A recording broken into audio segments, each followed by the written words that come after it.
방금 소개받은 김유선입니다. 먼저 오늘 말씀드릴 것은 현재 우리나라의 노동시장 부분이 어떠한가 하는 부분을 함께 말씀을 나눌까 합니다. 근데 저는 현재 우리나라 노동시장은 대체 한 세 가지로 특징 지을 수 있지 않냐 이렇게 보는데요. 하나는 일단 고용이 대단히 불안정하다. 하는 것이 첫 번째가 되겠고, 두 번째로는 임금이나 소득이 대단히 불평등하다. 그리고 그 다음엔 이런 것을 갖다 어느 정도 치유하는 역할을 해야 되는 게 노사관계인데, 노사관계가 파편화돼 가지고 제 역할을 못 해주고 있다 하는 세 가지로 좀 집약해 볼 수 있지 않을까 이렇게 봅니다. 그래서 그 다음에 먼저 고용 불안정과 결부해 가지고 어떤 상태인가 하는 부분을 몇 가지 좀 지표를 가지고 좀 보겠습니다. 먼저 OECD에서는 고용보호지수라는 것을 한 5년마다 한 번씩 냅니다. 그리고 흔히 종래 보면은 정부나 재계에서 얘기할 때는 우리나라 노동시장이 경직적이다 이런 얘기를 합니다. 근데 노동시장이 경직적이다 이런 이야기를 할 때 이 OECD 고용보호지수라 하는 부분을 갖다 주로 종래는 많이 사용했다 했습니다. 그런데 여기 내용을 놓고 보면은 OECD 고용보호지수다 하는 것은 다른 게 아니라 그 나라의 노동법이 그 나라 노동자들을 어느 정도 보호하는가 해가지고 빵점부터 6점까지 점수를 매겨요. 법률 조항을 가지고. 그래가지고 우리가 생각할 때는 이게 보호지수가 높으면은 과거에는 그만큼 그 나라 노동법제나 이런 게 좋은 거다. 이렇게 얘기했는데 요즘은 좀 세상이 이상하게 돼가지고 오히려 고용 보호 수준이 높으면은 그만큼 노동시장이 경직적이다, 안 좋다 이런 뉘앙스로 이야기를 해요. 그 다음에 고용 보호 수준이 낮으면은 별로 안 좋다 이렇게 생각을 해왔는데 최근에는 그럼 노동시장이 유연해가지고 좋다 이렇게 얘기들을 합니다. 그래서 실제로 어떤가 하는 부분 갖다 좀 보기 위해 가지고 OECD 고용보호 지수 해가지고 있는데요. 여기가 OECD 34개국이 왼쪽에 있는 부분이 34개국의 이제 순위를 갖다 쭉 보여준 거고요. OECD에서 나온 거고, 그다음 오른쪽에 있는 부분은 OECD 회원국이 아니어도 뭐 중국이라든가 뭐 러시아라든가 이런 센 나라들을 갖다 좀 함께 같이 보여준 겁니다. 근데 여기서 보시면은 독일이 제일 높아요. OECD 국가 중에서 보면은 고용보호 지수가. 그 다음에 보면은 제일 낮은 데가 뉴질랜드, 그 다음에 미국, 캐나다 이렇게 됩니다. 대체로 영미형의 국가들 같은 경우가 고용보호 수준이 낮고 유럽 대륙 같은 경우가 높다. 좀 이렇게 얘기를 합니다. 그다음에 여기 중간에 쭉 선 있는 게 OECD 평균이에요. 근데 OECD 평균인데 한국은 어디쯤에 있는가 했으면 OECD 평균보다 조금 낮은 상태입니다. 그 면에서 한국의 경우에는 OECD 고용보호 지수로 놓고 보면은 보호 수준이 OECD 중간 정도 내지는 중간보다 조금 낮은 거 이렇게 얘기할 수가 있는데 우리나라는 뭐든지 1등을 하지 않으면 뭐 직성이 안 풀려서 그러는지 일단 이런 수준임에도 불구하고 이 뭡니까 고용보호 수준이 높다 내지는 경직적이다 이렇게 얘기를 한다 하는 말씀을 드리겠습니다. 그런데 여기서 보면은 대체로 우리가 쭉 해보니까 정규직 이 해고 제한과 결부된 부분인데 한국이 34개국 중에서 한 22등 나오거든요. 그런데 개별 해고와 결부해서 한 12등 정도 돼요. 근데 집단 해고와 결부해서는 OECD에서 평가할 때 32더라 이렇게 됩니다. 그리고 요즘은 좀 이야기가 들어갔는데 작년 재작년에 보면은 정부나 여당에서 주로 노동개혁을 얘기할 때 독일의 하르츠 개혁을 얘기합니다. 독일 같은 경우 하르츠 개혁으로 노동시장 갖다 유연화해 가지고 거기가 좋아졌다 그렇게 얘기를 해요. 근데 여기서 한 가지 유념해서 보실 부분은 그 하르츠 개혁이라는 것은 2000년대 초반인데 2013년에 평가할 때 독일이 여전히 고용보호 수준이 가장 높은 것으로 얘기됩니다. 이 부분 자체는 어떻게 보면 독일 같은 경우는 너무 고용보호 수준이 높아가지고 그 부분을 갖다 부분적으로 완화했다. 이런 정도 수준이기 때문에 한국하고 맞물려서 곧바로 얘기하기는 곤란하다. 이렇게 볼 수가 있을 것 같아요. 근데 이건 어디까지 법률 조항 갖고 따지는 이야기입니다. 법은 멀고 주먹이 가깝다. 그렇게도 얘기를 하고요. 근데 제가 저기 일본에서 이렇게 노조하시는 분들 와가지고 이렇게 만나면 이야기하다가 니네 나라 같은 경우에는 업체들 같은 경우에 아무리 소규모 업체도 일단 법으로 있으면 지키고 보지 않냐 하면 그 부분은 대부분 동의해요. 근데 한국과 같은 경우는 이따 말씀드리겠습니다만 있는 법도 안 지키는 경우가 지나치게 많다 하는 것 때문에 법률 조항은 중간이다 한다 하더라도 현실은 다를 수가 있겠다 이런 생각을 해볼 수가 있겠습니다. 그래서 이제 몇 가지 좀 지표를 봤어요. 요즘은 이 지표 갖다 쓰다 보니까 이제는 상당히 여기저기서 많이 인용을 하고 있는데 일단은 근속연수입니다. 근속연수다 하는 것 자체가 일단은 국제 비교할 때는 이 고용 안정의 지표로 많이 사용들을 하거든요. 그건 뭐냐면은 이게 예컨대 아주 경기가 좋아가지고 아주 좋으면 직장을 더 오히려 활발하게 움직일 수도 있습니다. 하지만은 대체로 내가 이제 직장 한 두어 번 옮겨 다니다가 보면은 저기 가면 더 좋은 데가 있다도 크게 차이가 안 나면 대체로 자기 다니던 직장에 계속 다니고 그러거든요. 그러다 보니까 근속연수다 하는 부분을 대체로 고용 안정의 지표로 쓰는데 그리고 전에는 보면은 이제 자꾸 언론에서는 한국이 그야말로 고용이 대단히 경직적이고 그다음에 장기 근속 옛날에는 그런 이야기들을 막 했어요. 그런데 OECD 자료를 가지고 비교를 해보니까 완전히 그게 아니에요. 그래서 여기 OECD 34개국 해가지고 있는데 여기서 단기 근속자 비율 이건 뭐냐면 근속연수가 1년이 안 된 사람 비율입니다.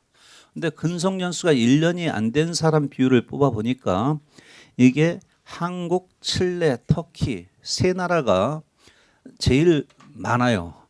그리고 근속연수 1년 그렇게 되는데 한국 같은 경우가 한 30%가 넘습니다.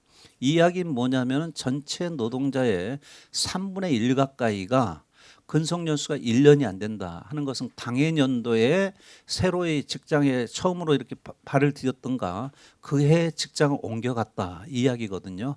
그 면에서는 전체 노동자의 3분의 1 가까이가 근속연수가 1년이 안 된다 이렇게 되는데 OECD 평균은 보니까 18%예요. 그다음 독일로 가면 한 14% 이렇게 내려갑니다. 그 면에서 한국 같은 경우에는 단기 근속자가 가장 많은 축에 속하는 나라다 이렇게 볼 수가 있고요.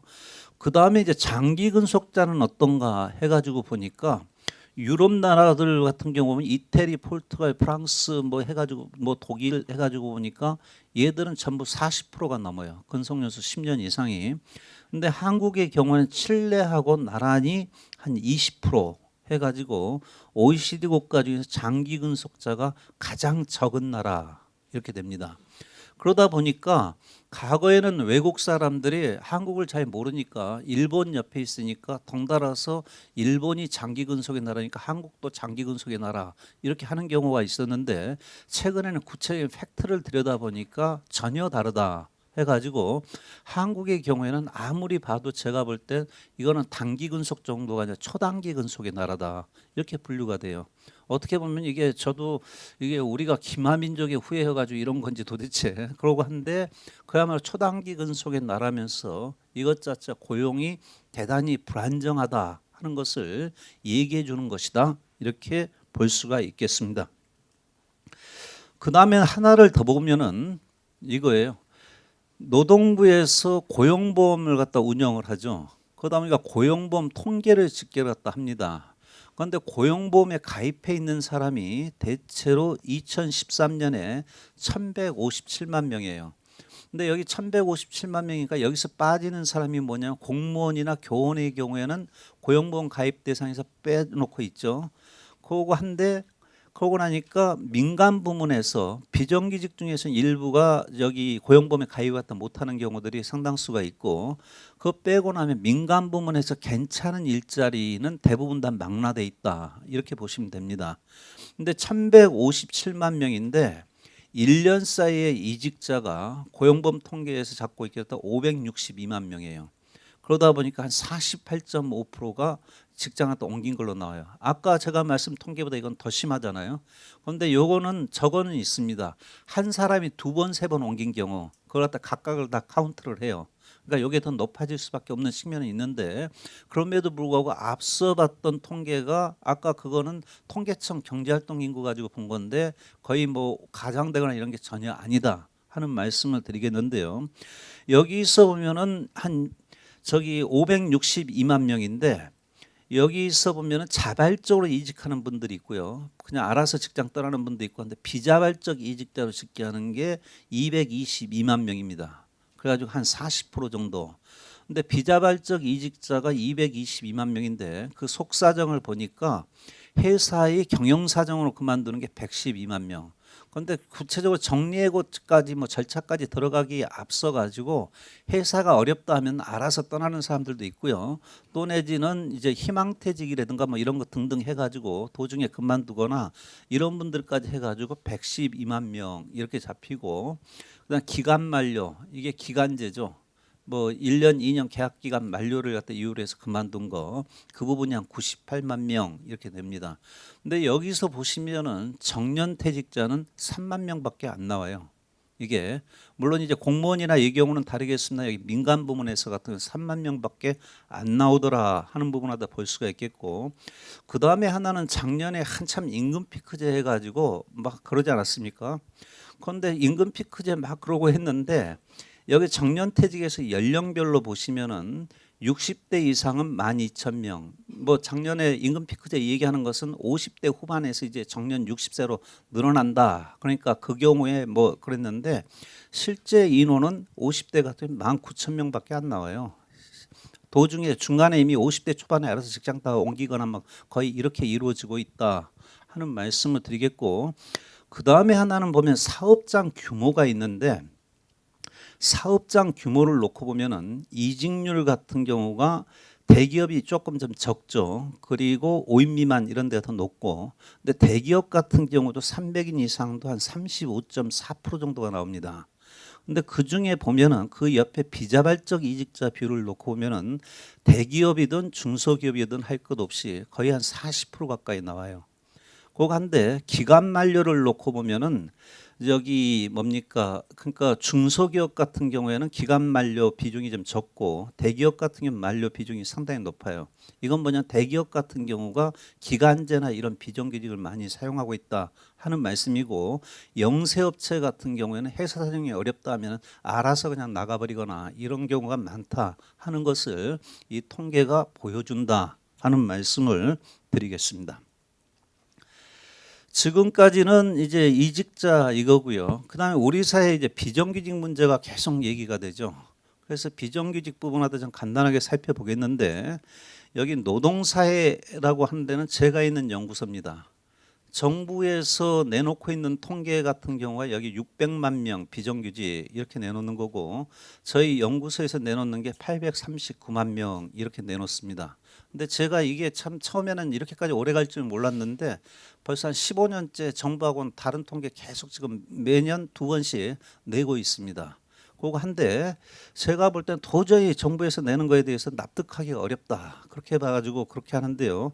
저희가 집계하는 거에서는 839만 명에서 한 45% 이렇게 나오고 정부가 집계하는 것은 600만 명 해가지고 32% 나옵니다.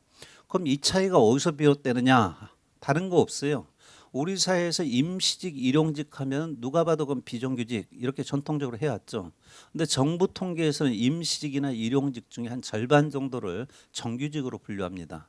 근데 그 부분은 난 도저히 동의할 수 없다 해가지고 저희 같은 경우 별도로 계속 내고 있다 하는 말씀을 드리겠고요. 그 다음에 하나는 저거예요. 여기 둘 다 빠져 있는 게 통계청 이게 실업률 통계 내는 것과 거의 같은 경제활동 인구조사 자료에서 뽑고 있는데 보면은 이주 노동자는 여기 다 빠져요. 여기에. 그 다음에 요즘 이제 대기업 같은 경우 제일 문제되는 비정규직 문제가 사내하청 문제입니다. 그런데 사내하청 같은 경우에는 현재 통계청 조사 방식에서는 그게 별도의 문항이 없음에 따라서 결과적으로 전부 정규직으로 분류되고 있다 하는 말씀을 드릴게요. 그러다 보니까 그 부분까지 감안한다고 하면 실제로는 50%를 훌쩍 넘어선다 하는 말씀을 드릴 수가 있겠습니다. 그 구체적인 예를 가지고 그 오른쪽에 있는 그래프를 가지고 말씀드리면요. 보통 이제 그동안 비정규직 통계로 써오던 게 통계청 경제활동 인구조사 부가조사인데 여기서는 300인 이상 사업체에 있는 비정규직 수가 33만 명밖에 안 나옵니다. 33만 명. 그러다 보니까 정부에서도 뭐라고 얘기를 하냐면 이 통계를 근거로 하다 보니까 비정규직 문제는 대기업하고는 사실 거의 무관하고 거의 다 중소기업에서 발생하는 문제다. 근데 중소기업에서 발생하다 보니까 가뜩이나 중소기업들이 어려운데 비정규직 문제 갖다 해결하려고 해도 가뜩이나 어려운 중소기업들에게 너무 부담이 되기 때문에 참 해결하기가 난망하다. 그렇게 얘기를 갖다 해왔거든요.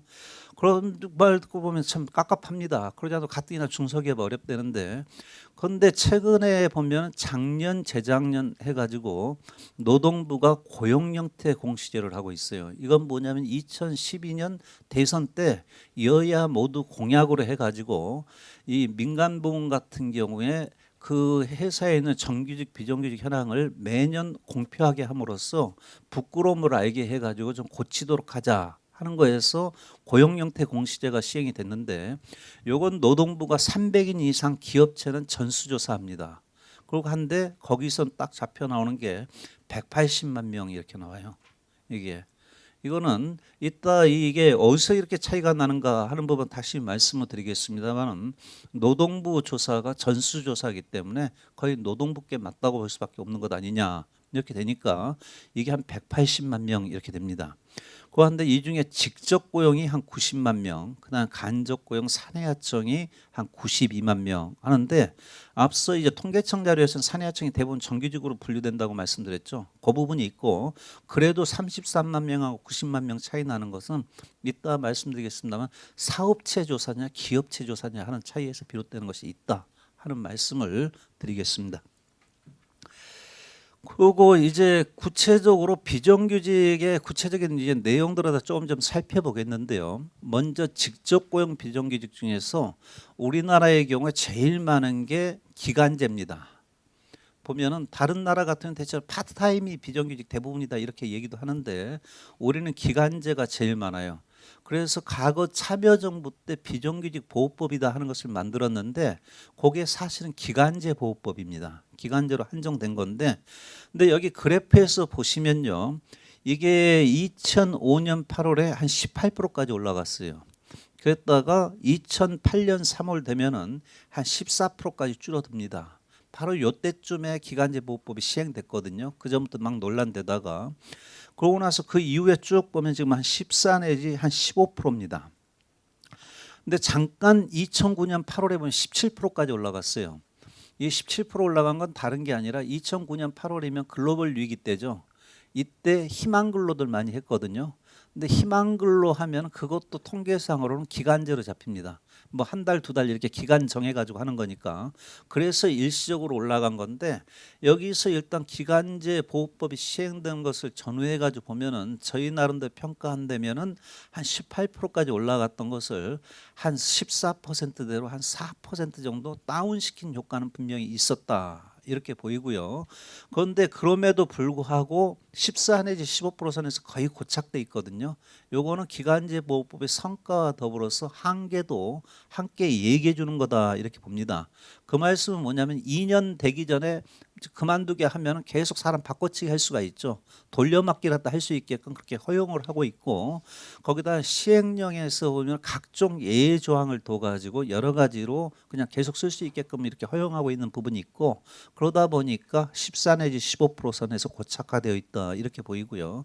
그 면에서 이건 성과와 더불어서 한계를 함께 보여주는 그래프가 아니냐 이렇게 생각을 합니다. 그 다음에 요 최근에 이제 MB 정부나 저기 박근혜 정부 들어와서 시간제를 상당히 강조합니다. 상용형 시간제를 늘린다 그런 얘기를 하는데 근데 그 정책 여부에 관계없이 시간제 노동자 수는 계속해서 우리나라의 경우도 늘어나고 있습니다. 여기서 보면 계속 늘어나 가지고 지금 작년 8월에는 한 11.6% 여기까지 왔는데요. 그런데 우리 같은 경우 파트타임이 상용형이면서 상용직이면서 파트타임이면 그나마 좀 낫습니다. 그런데 우리는 대체 임식이나 일용직이면서 파트타임을 겸하고 있거든요. 그러다 보니까 비정규직 중에서도 가장 조악한 형태로 이렇게 빠진다 이렇게 보이는데, 그건 뭐냐면 시간당 임금을 놓고 보니까 2001년만 해도 시간제 노동자들 임금이 정규직이 한 80%가 됐어요. 그런데 갈수록 이게 다운돼요. 그러다가 최근에는 이게 한 52%까지 다운이 됐습니다. 그래서 이게 왜 그런가 해가지고 제가 한번 따져 보니까 한 10년 전하고 지금하고 시간제 노동자들을 저기 뭡니까 연령별로 해가지고 보니까 이래요. 팍 늘어난 게 청년층, 고령자 여기 같은 경우에는 파타임이 확 늘어났어요. 그런데 남녀 할 것 없이 이 핵심 연령층 같은 경우에는 파타임이 별로 안 늘어났어요. 거기 같은 경우는 그러다 보니까 이제 청년층하고 고령자 가장 취약한 부분에 중심을 해서 늘어나다 보니까 이와 같이 임금 격차 역시 크게 확대가 되었다 하는 말씀을 드리겠습니다. 그 면에서 정부에서 같은 경우는 상용형 파트타임 이런 얘기를 하는데, 제가 볼 때는 그래 가지고 보면은 뭐 공무원이나 뭐 교원 같은 경우에 저기 뭡니까 시간제 교원이니 뭐니 그랬는데, 그거는 제가 볼 땐 지금처럼 파트타임 하면 가장 조악한 일자리 이런 간행이 있는 상태에서 같은 경우에는 그와 같은 별도의 직군을 만드는 방식이면 그거는 또 나쁜 일자리가 될 수밖에 없는 것 아니냐 좀 이렇게 보이고, 그 면에서는 저는 오히려 이 뭡니까 상시적으로 풀타임으로 일하는 분들 같은 경우에 집에 가사나 육아나 뭐 질병이라든가 이런 문제로 해서 필요할 때는 본인이 파트타임을 청구하고, 그러고 나서 일정 기간 지나고 나서 본인이 원할 때는 다시 풀타임으로 전환할 수 있는 그런 파트타임 풀타임 전환 청구권을 갖다 보장하는 문제하고, 기항에 있는 이 시간제 노동자들의 일자 갖다 어떻게 하면 지금 질을 갖다 좀 개선을 할 것인가 하는 방향에서 시간제 노동자 문제는 접근할 수밖에 없는 것 아니냐 그런 생각을 한다 하는 말씀을 드리겠습니다. 지금까지 이게 직접 고용인데요. 우리 사회에서 같은 경우에는 요 최근에는 비정규직 문제 중에서도 직접 고용보다도 간접 고용 문제가 가장 큽니다. 근데 통계청 경제활동 인구조사 부가조사를 가지고 보면은 파견 근로가 21만 명 해서 한 1%다 이렇게 나와요. 그리고 여기 파견 근로 국제 비교다 해가지고 있는 자료에 보면 왼쪽에서 저 왼쪽 편으로 1.1%에서 코리아 보고 제가 이렇게 써놨죠. 국제 보고도 이렇게 됐고 국내에서도 이렇게 됩니다. 그런데 가장 문제가 되는 것이 이거예요. 일본 사람들이 오면 저한테 물어봐요. 파견 근로는 알겠는데 너네 용역 근로는 뭐냐 이렇게 물어봐요.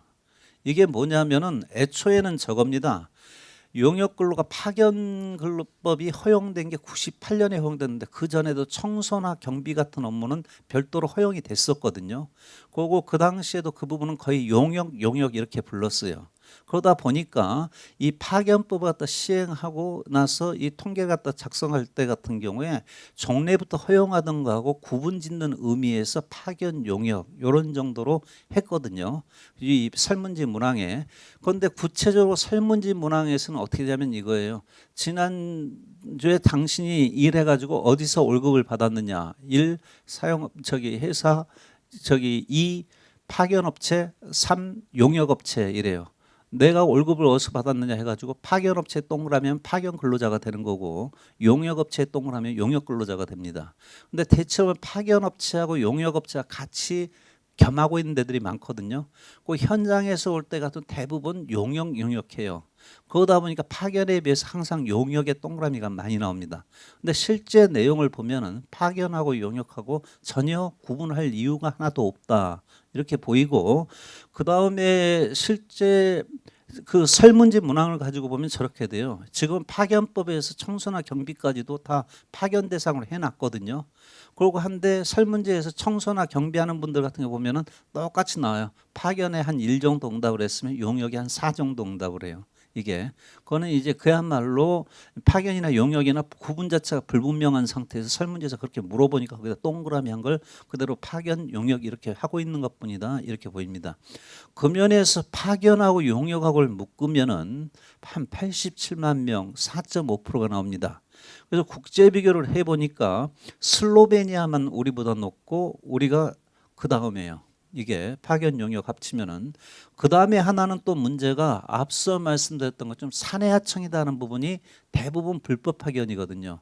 그래가지고 현대자동차 같은 게 많이 그 이야기 하지 않습니까? 왼쪽 바퀴 오른쪽 바퀴 하나는 정규직이 하고 하나는 저기 비정규직이 하고. 근데 그 비정규직이 대부분 다 산해하청이거든요. 그것과 결부해서는 대법원에서 계속해서 불법 파견이라고 판정했다 했어요. 그래서 정규직으로 고용해라 그렇게 했는데, 그런데 이제 산해하청 부분 같은 경우는 또 빠져 있어요. 그래서 산해하청이 노동부가 밝히기도 300 이상 대기업 같은 경우 한 92만 명 이래서 그 부분을 또 합치면 한 8.9%까지 올라갑니다.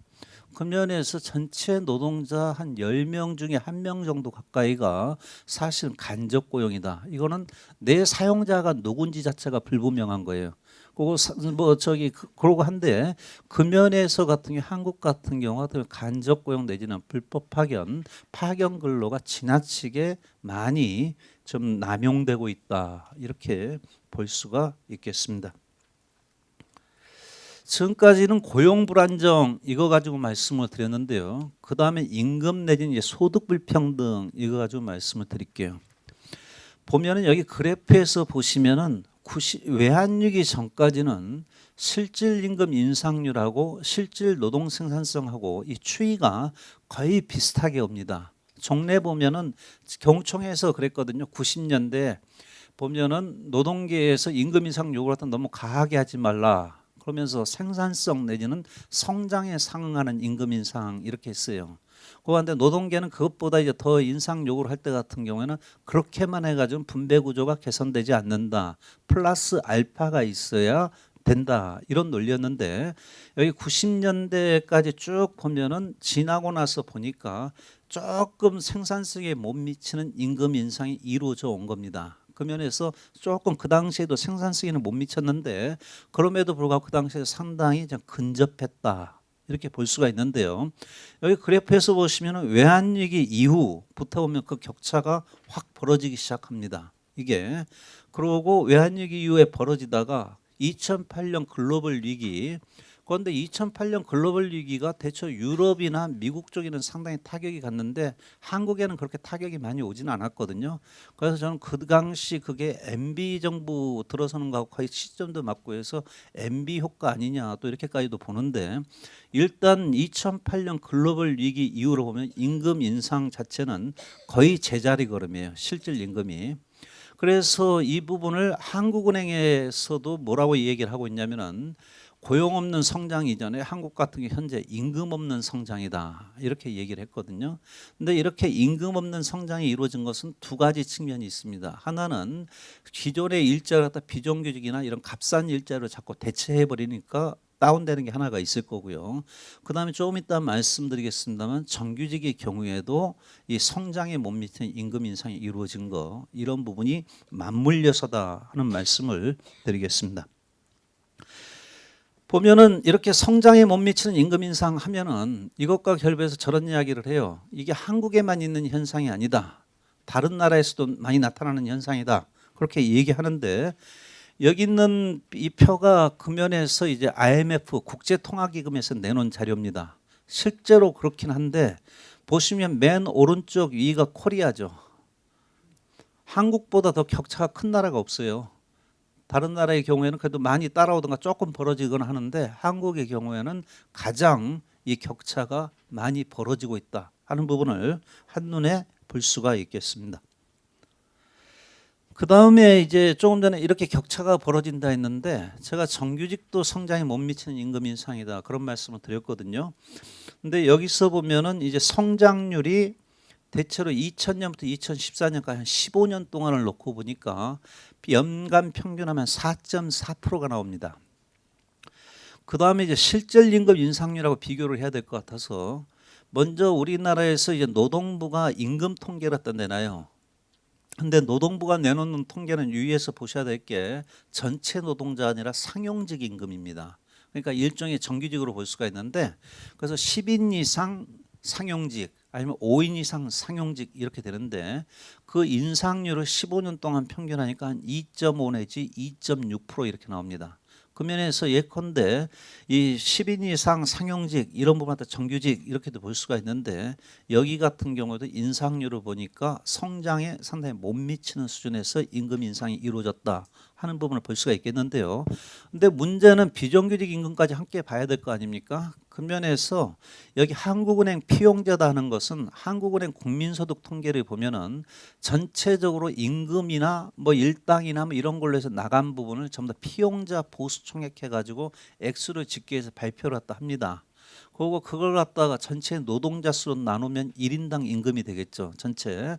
그래가지고 계산을 하니까 그 경우에는 실질 임금 인상률이 1.4%로 나옵니다.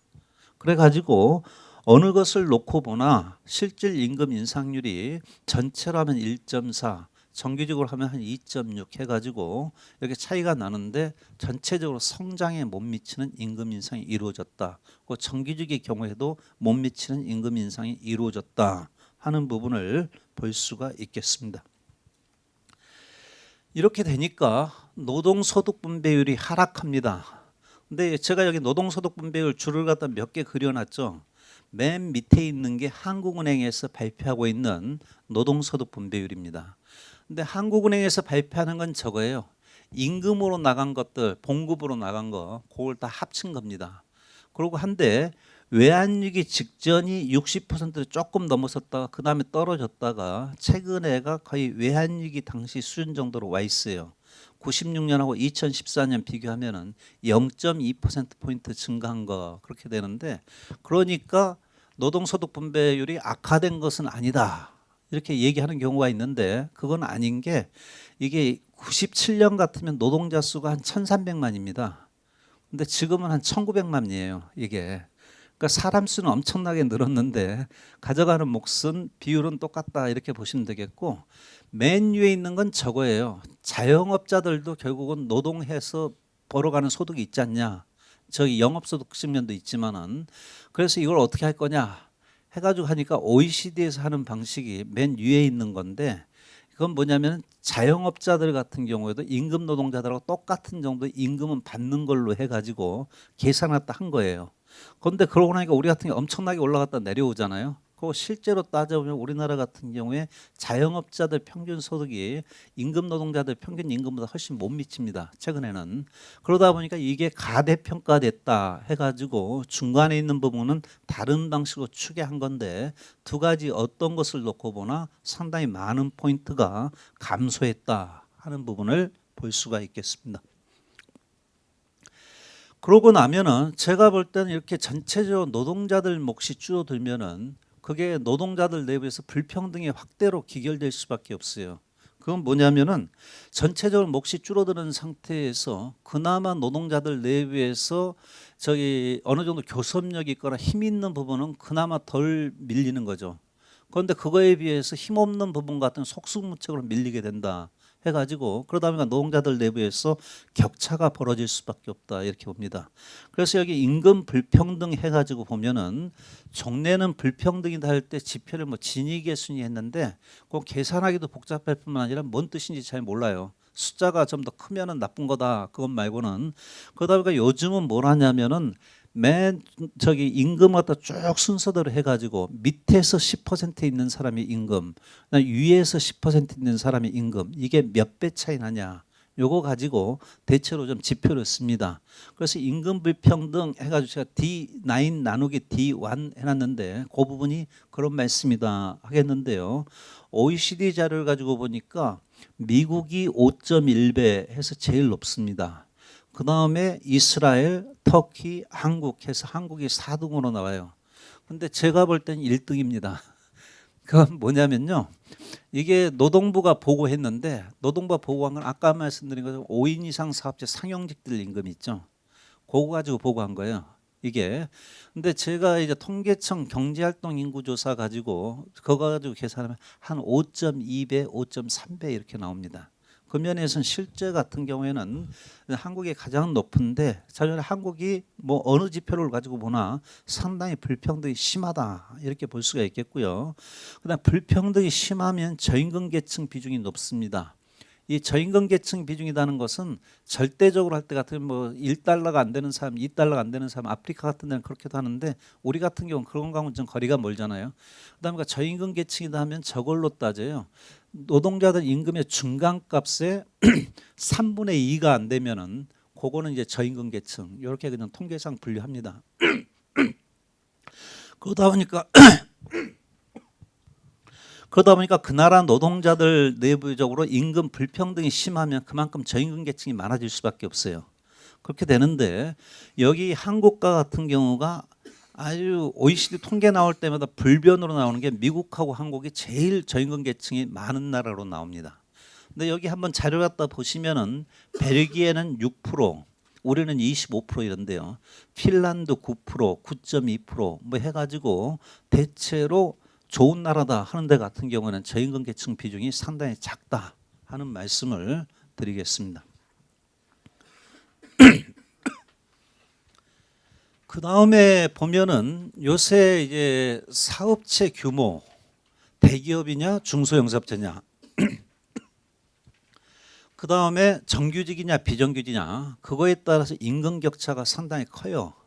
그런데 여기서 보시면은 임금 격차 1 해가지고 한 거는 일단 300인 이상 사업체 정규직이 임금을 100이라고 할 때 어떤가 해가지고 보니까 5인 미만 사업체는 정규직이라 해도 한 51% 이렇게 갑니다.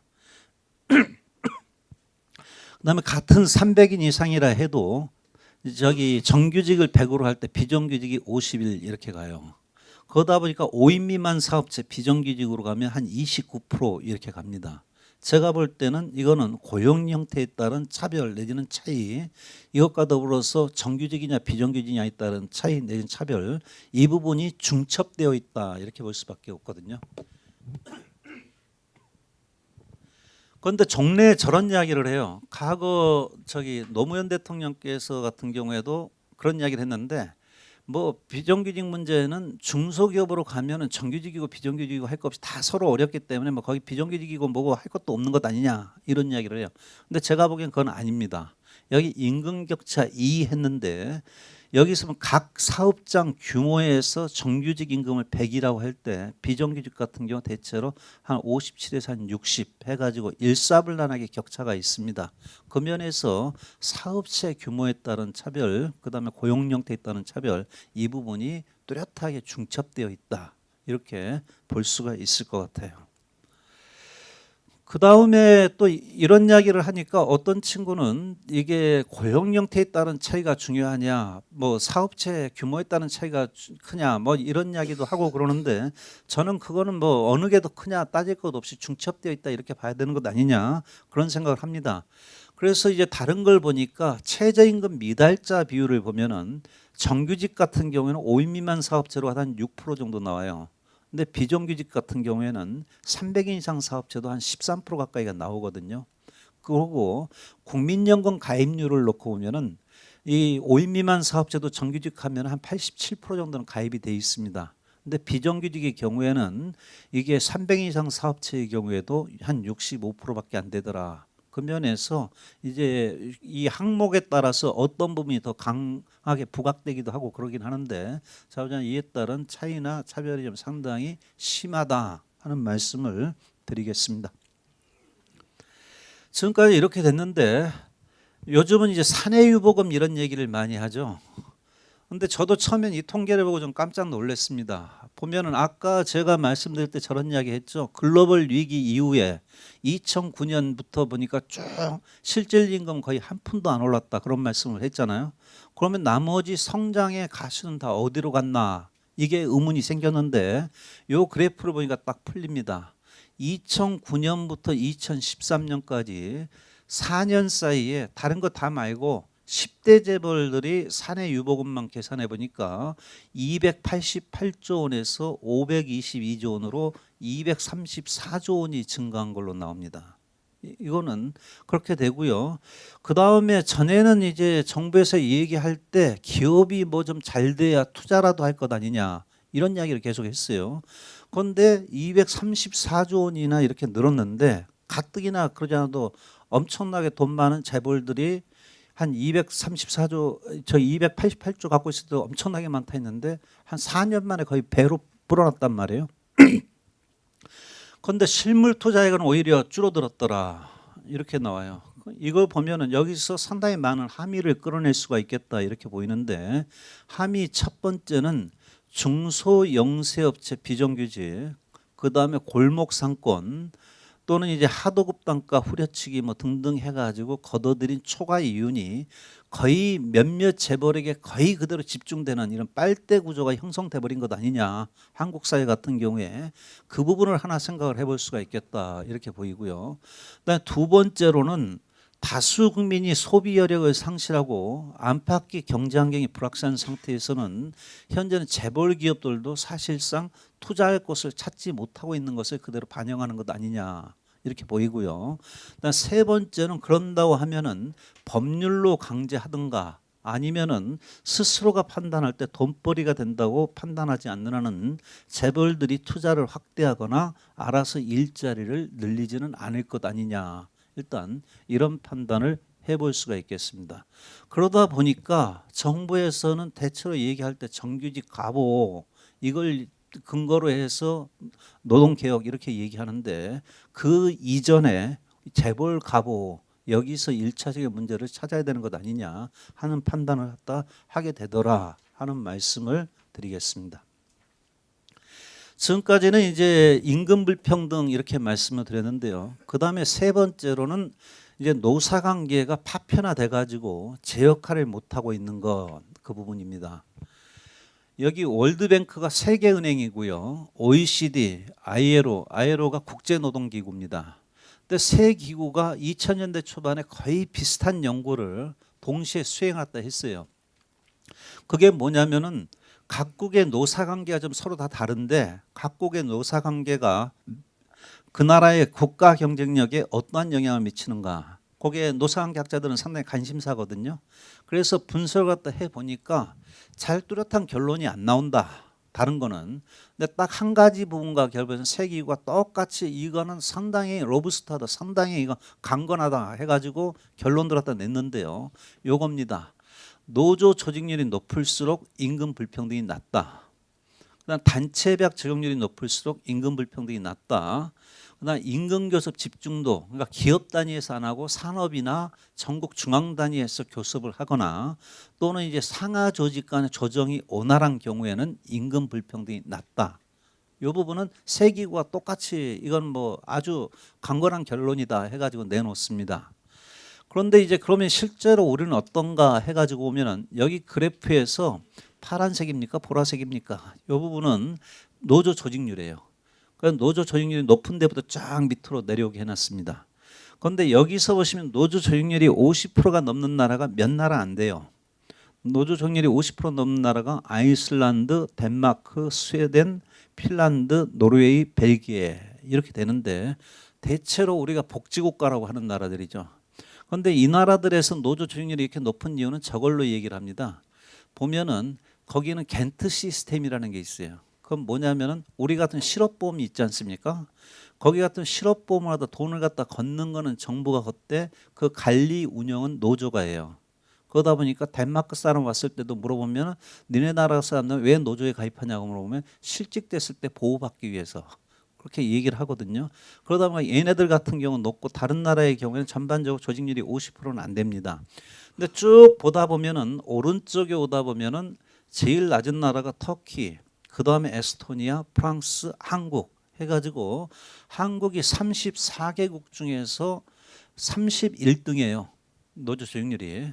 그래서 10% 이렇게 되는데, 근데 여기서 유념해서 보실 거는 프랑스 같은 경우가 우리보다 더 낮아요. 프랑스가 상당히 센 나라인데, 그리고 여차하면 공공부문 파업한다 해가지고 우리 신문에도 나고 그러는데요.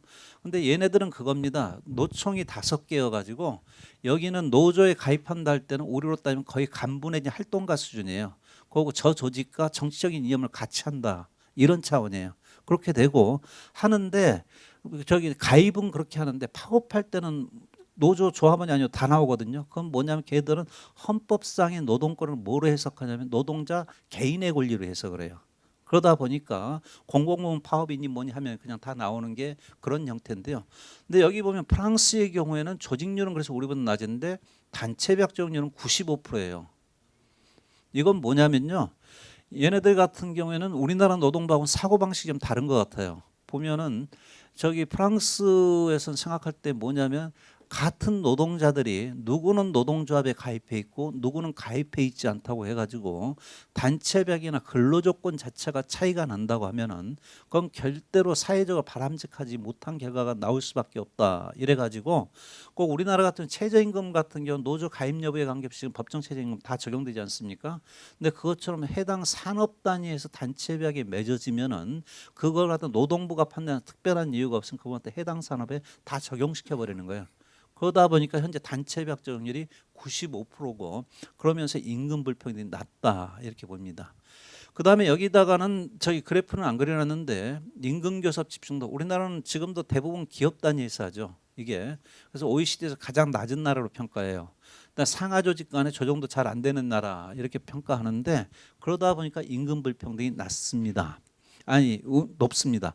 그래가지고 생각을 해보면은 그럼 우리나라에서 왜 이처럼 앞서 봤을 때 임금 불평등이 뭐 OECD 국가 중에 가장 높은 나라 있게 되는데 그 이유는 제가 보기에는 산업 정책에서 비롯된 것도 있고 노동시장 정책에서 비롯된 것도 있지만은 그와 더불어서 이런 노사관계에서 비롯된 측면 또한 무시할 수가 없겠다 이런 생각을 합니다.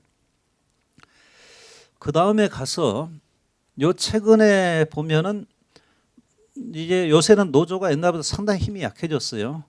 그러니까 파업 자체도 많이 줄고 그에 따라서 부당 노동량도 줄고 그럽니다. 그리고 파업이 있다 할 때 같은 대체 비정규직 사업장이라든가 아주 상당히 극한적인 상황에 이르렀을 때 파업이나 이런 게 나오는데 문제는 부당해고 구제 신청이 상당히 빠른 속도로 증가를 해요. 이게 그런데 부당해고 구제 신청이 이렇게 급증하는 것은 저희가 해석할 때는 이와 같이 집단적 노사관계에서 커버를 해줘야 되는데 그 부분을 갖다 제대로 커버를 못 해주니까 개별적으로 당사자들이 법에 가서 호소하는 식으로 지금 하고 있는 것을 그대로 반영하는 것 아니냐 좀 이렇게 보이는데 저희하고 정부하고는 좀 해석이 좀 상당히 다른 것 같습니다. 정부나 재계는 뭐라고 하냐면 부당해고 구제 신청이 이렇게 급증하는 것은 부당해고에 대한 명확한 판정이나 이런 지침이 없기 때문이다 해가지고 지침 만들어야 되니 이런 식으로 하는데 전혀 그건 아니지 않냐 좀 이렇게 보이고요.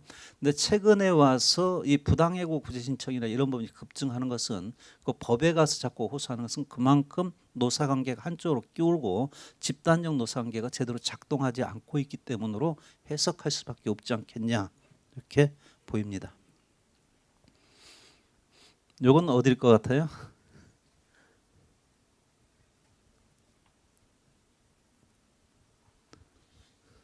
요거 네? 산에 잘 다니시는 분 안 계십니까? 서울의 도봉산의 포대능선입니다. 예.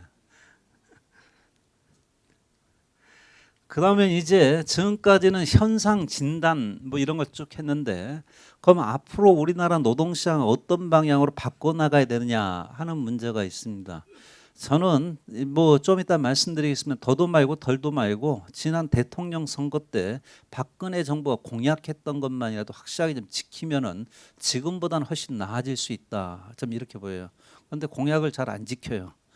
먼저 말씀드리면은 일자리 정책에서는 한 3가지 정도, 임금 정책 3가지 정도, 그다음 있는 법 좀 제대로 지켜라 하는 뭐 그런 것 정도 이렇게 볼 수가 있겠는데요. 다음에 넘어가서 보겠습니다. 먼저 일자리 정책과 결부해서는 고용의 양을 늘리는 부분이 있겠고요. 특히 요즘 청년 실업 얘기가 많이 나오는데 그것이 있고 그다음에 고용의 질을 개선하는 문제가 있습니다. 그와 더불어서 취업조차 할 기회가 안 생기거나 취업했다 실직되는 분들 같은 경우에 생계를 갖다 유지하는 방안 이 부분이 대체로 일자리 정책에서는 크게 보면 3가지 영역으로 구분해서 볼 수 있지 않겠냐 좀 이렇게 보이는데요. 먼저 제가 볼 때는 저희 고용의 양과 결부해서는 가장 확실한 방안이 현재로서는 노동시간 단축 아니냐 이렇게 보입니다. 보면은 지금처럼 경제 환경이 불확실하고 그다음에 장기 침체 이렇게 되는 상태에서 성장을 통해서 일자를 늘린다 하는 것 자체는 좀 기대하기 어려운 것 아니냐 이렇게 보이고요. 그런다고 하면 지금 생각해 볼 수가 있는 것이 실노동시간 단축을 통해 가지고 일자를 다 늘리는 방안이 하나가 있겠고, 그다음 의료나 복지 영역 같은 경우 여전히 노동 수요가 계속 있습니다. 그 면에서 같은 경우에 공공 서비스 영역에서 일자를 더 늘리는 거, 그거 요번에 야 3당이 다 공약을 갖다 했습니다만은 지금 공기업 같은 경우는 청년 고용 뭐 할당제 이런 걸 하는데 적어도 요즘은 워낙 심하니까 민간 대기업 정도라도 한정해서라도 청년 고용 할당제 같은 걸 실시하는 방안을 검토할 수밖에 없지 않냐 이렇게 보이는데요. 먼저 노동시간 단축하고 결부해서 보면은 박근혜 정부가 대통령 선거 때 공약을 했어요. 2020년까지 연평균 근로시간을 OECD 평균 수준으로 단축하겠다. 근데 OECD 평균이 지금 얼마냐면 1770시간입니다. 근데 우리나라의 경우에는 최근에 주 5일제하면서 조금 줄어들었다고 하는데 여전히 한 2100, 2200시간이래요. 그러니까 그 격차가 상당히 큽니다. 법정 근로시간이 우리가 생각할 때 법의 근로기준법을 아무리 뒤져봐도 이렇게 돼 있어요. 주당 40시간을 기준 노동시간으로 한다. 그다음에 당사자가 그때그때 합의해가지고 필요하면은 주당 12시간까지 한도로 연장 근로도 할 수 있다. 이렇게 돼 있죠. 52시간 아닙니까? 합치면은. 그런데 노동부에서는 그동안 어떻게 해석을 해왔냐면은 이게 일요일 날, 토요일 날, 휴일 날 나와서 일하는 것은 그거하고는 별도 이렇게 해석을 했어요. 뭐 52시간에다 16시간이니까 68시간까지 가능하다 이렇게 되는 거잖아요. 그거 한데 지금 가로사 기준이 주 60시간입니다. 주당 60시간씩 계속 일하면 가로사 발생 확률이 상당히 높아진다 해가지고 가로사 기준 하는데, 노동부가 해석하는 거는 뭡니까 68시간까지 가능한 거 이런 식으로 해석을 해가지고 그게 대통령 선거 전후에서도 계속 문제 제기가 됐거든요. 그래가지고 그 당시에 내놓은 게 뭐냐면은 휴일근로 초과근로 시간 산입, 그 이야기가 그 이야기입니다. 그러고 한데 지금 보면은 현재를 갖다 이 사람들은 68시간이라고 해석을 하면서 그 부분에서 주 60시간으로 갔다가 그랬다 2024년 정도에 가가지고 주 52시간 현행 법제로 갈 것인지 여부를 갖다 그때 가서 판단하겠다 이래 놓은 거거든요. 그게 뭡니까 국회에서 노동업법 해가지고 합의 안 되는 것 중에 한 이유다 하는 말씀을 드릴게요. 그런데 이것과 결부해가지고 개선 방향을 보면은 아까 1770시간 했는데 연간 노동시간 1800시간을 목표로 하는 종합적인 계획을 세우고 이걸 갖다 추진하는 것이 필요한 것 아니냐 이렇게 보여요. 근데 1800시간이 괜히 제가 하는 이야기가 아니고 노사정위원회에서 몇 번에 걸쳐서 노사정이 합의한 거예요. 1800시간 해가지고. 그런데 최근에 노동시간 추이를 놓고 보니까 쭉 줄어들다가 요즘은 주 5일제 단축 효과가 거의 소진되지 않았습니까? 근데 재작년에는 제자리 걸음하더니 작년에는 오히려 노동시간이 늘었어요. 이 부분이. 그래서 현재로서는 그냥 방치하는 경우에는 이 부분이 뭐 지켜질래 지켜질 수가 없다 이렇게 보이고, 그러면 종합적인 계획을 세워야 되는 것 아니냐 일단 이렇게 보입니다. 그 개선 방향은 자료 갖다가 좀 참조하시면 되겠고요. 그래서 제가 한번 계산을 해봤어요. 주 52시간 넘는 거, 그 시간들만 다 한번 모아보니까 얼마가 나오냐면은 초과근로 시간 합계했는데 일주일에만 3,200만 시간이 나와요. 3,247만 2시간 이렇게 나와서 그 부분을 가지고 52시간 넘어서는 다 안 한다 이렇게 하고 52시간 넘는 부분을 52시간까지 일하는 사람들로 하면 몇 명을 채용할 수 있나 계산해보니까 62만 명이 나와요. 이게.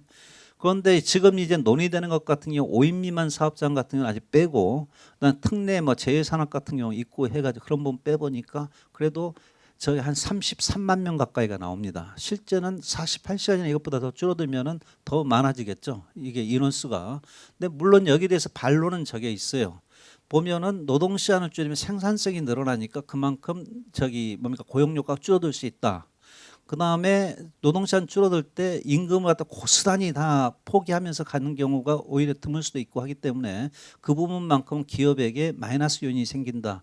한데 그걸 가지고 저기 노동연구원에서 노동부 용역할 때도 보니까 한 10% 정도 빠지는 걸로 잡거든요, 고용이. 그런다고 하면 여기서 한 예컨대 33만 명, 이 경우 같은 경우도 한 10%, 한 3만 명 빼면은 한 30만 명 정도의 고용 창출 효과는 생긴다고 봐야 될 것 아니냐, 이렇게 보입니다. 그래서 상당히 많은 고용 창출 효과가 가능할 수 있다 하는 말씀을 드리겠고요. 그 다음엔 저거예요. 고용의 질, 비정규직 문제와 결부해서 저는 다른 것 할 거 없이 박근혜 정부 공약대로만 하자. 그건 뭐냐면은 상시 지속적 일자리는 정규직 직접 고용을 원칙으로 한다 그랬어요. 근데 물론 그 당시 대선 때 공약은 한도가 있습니다. 뭐냐면 공공부문 의 경우에 한정해서 이야기한 거고요. 그러면서 뭐라고 했냐면은 민간 대기업의 경우에는 민간 부문에 대해서 정부가 이러쿵저러쿵 할 수 없으니까 고용 형태 공시를 통해서 앞서 말씀드린 것처럼 부끄러움을 알게 해서 정규직 전환을 유도하겠다. 그렇게 했어요. 그런데 지금 보니까 부끄러움을 알기는커녕 2014년, 2015년 자료를 보니까 오히려 이 뭡니까 300인 이상 민간 대기업 같은 오히려 한 2% 늘어난 걸로 나와요. 근데 그건 제가 보기엔 좀 더 지켜봐야 되겠네. 두 가지 이유가 있다 이렇게 봅니다. 하나는 첫 해에는 노동부에서 보고하라고 해도 어영부영 해가지고 제대로 보고를 안 했어요. 그런데 매년 반복해서 제출하라고 하니까 이제 좀 제대로 보고하면서 비정규직 비율이 늘어나는 효과가 하나가 있을 거다.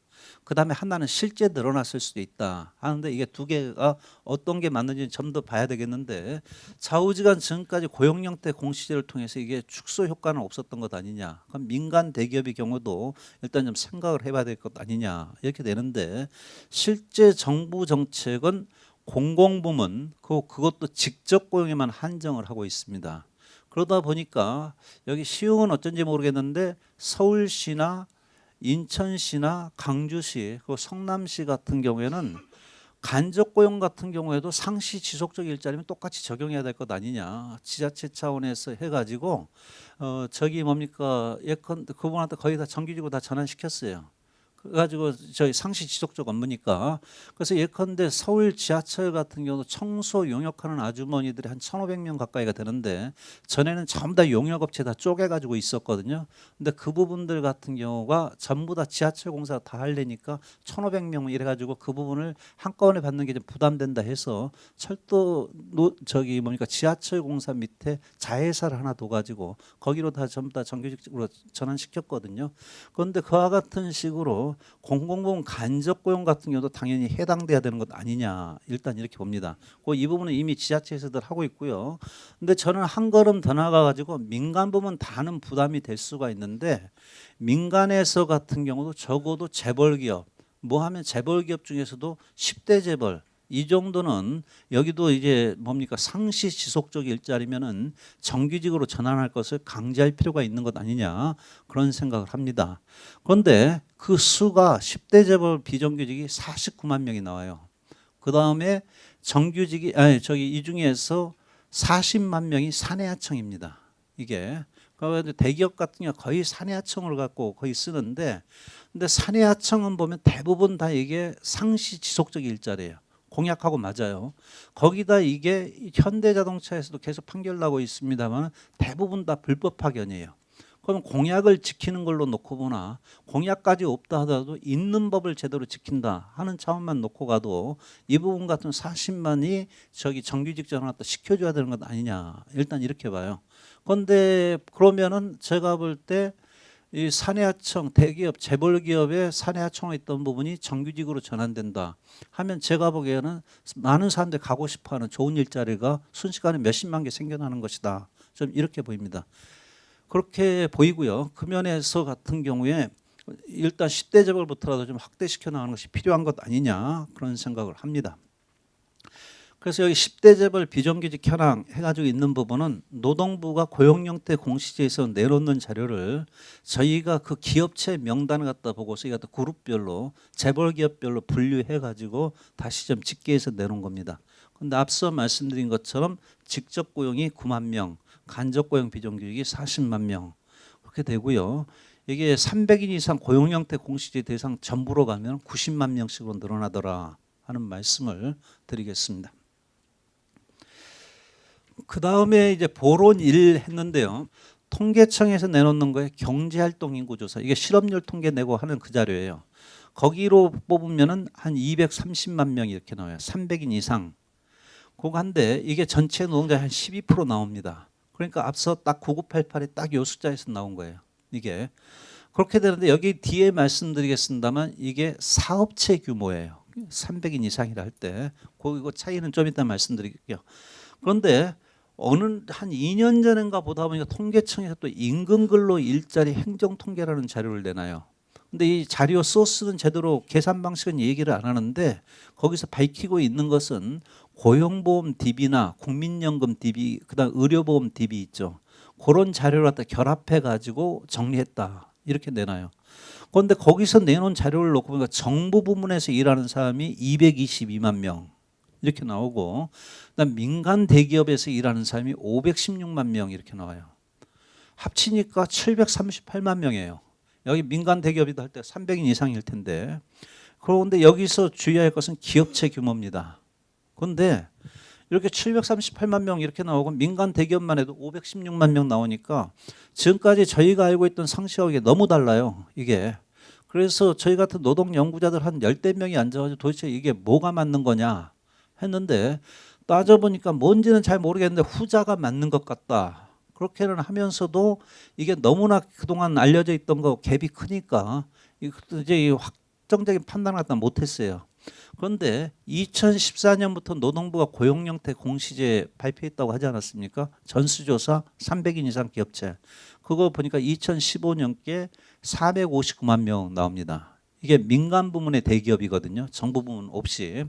그러면 459만하고 민간 대기업 516만 명하고 이게 상당히 좀 근접하는 것 아니냐.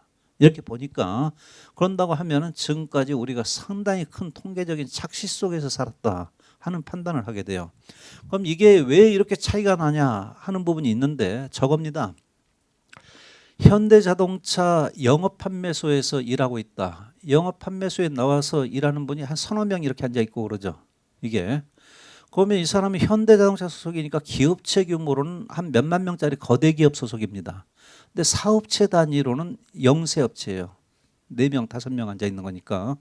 그렇게 되고 그 다음에 예컨대 국민은행 지점 무슨 지점에 있다. 시흥 지점에서 일한다. 그 경우에 국민은행 전체라면 이게 몇만 명 되죠. 그런데 시흥 지점이다 하면 거기에 몇십 명 안 되잖아요. 이게. 그러다 보니까 이것도 영세업체로 분류가 되는 거예요. 그 다음에 공립학교 교사했는데 공립학교 같은 경우도 교직원분들 같은 경우가 300명 넘는 데는 별로 없죠. 이게.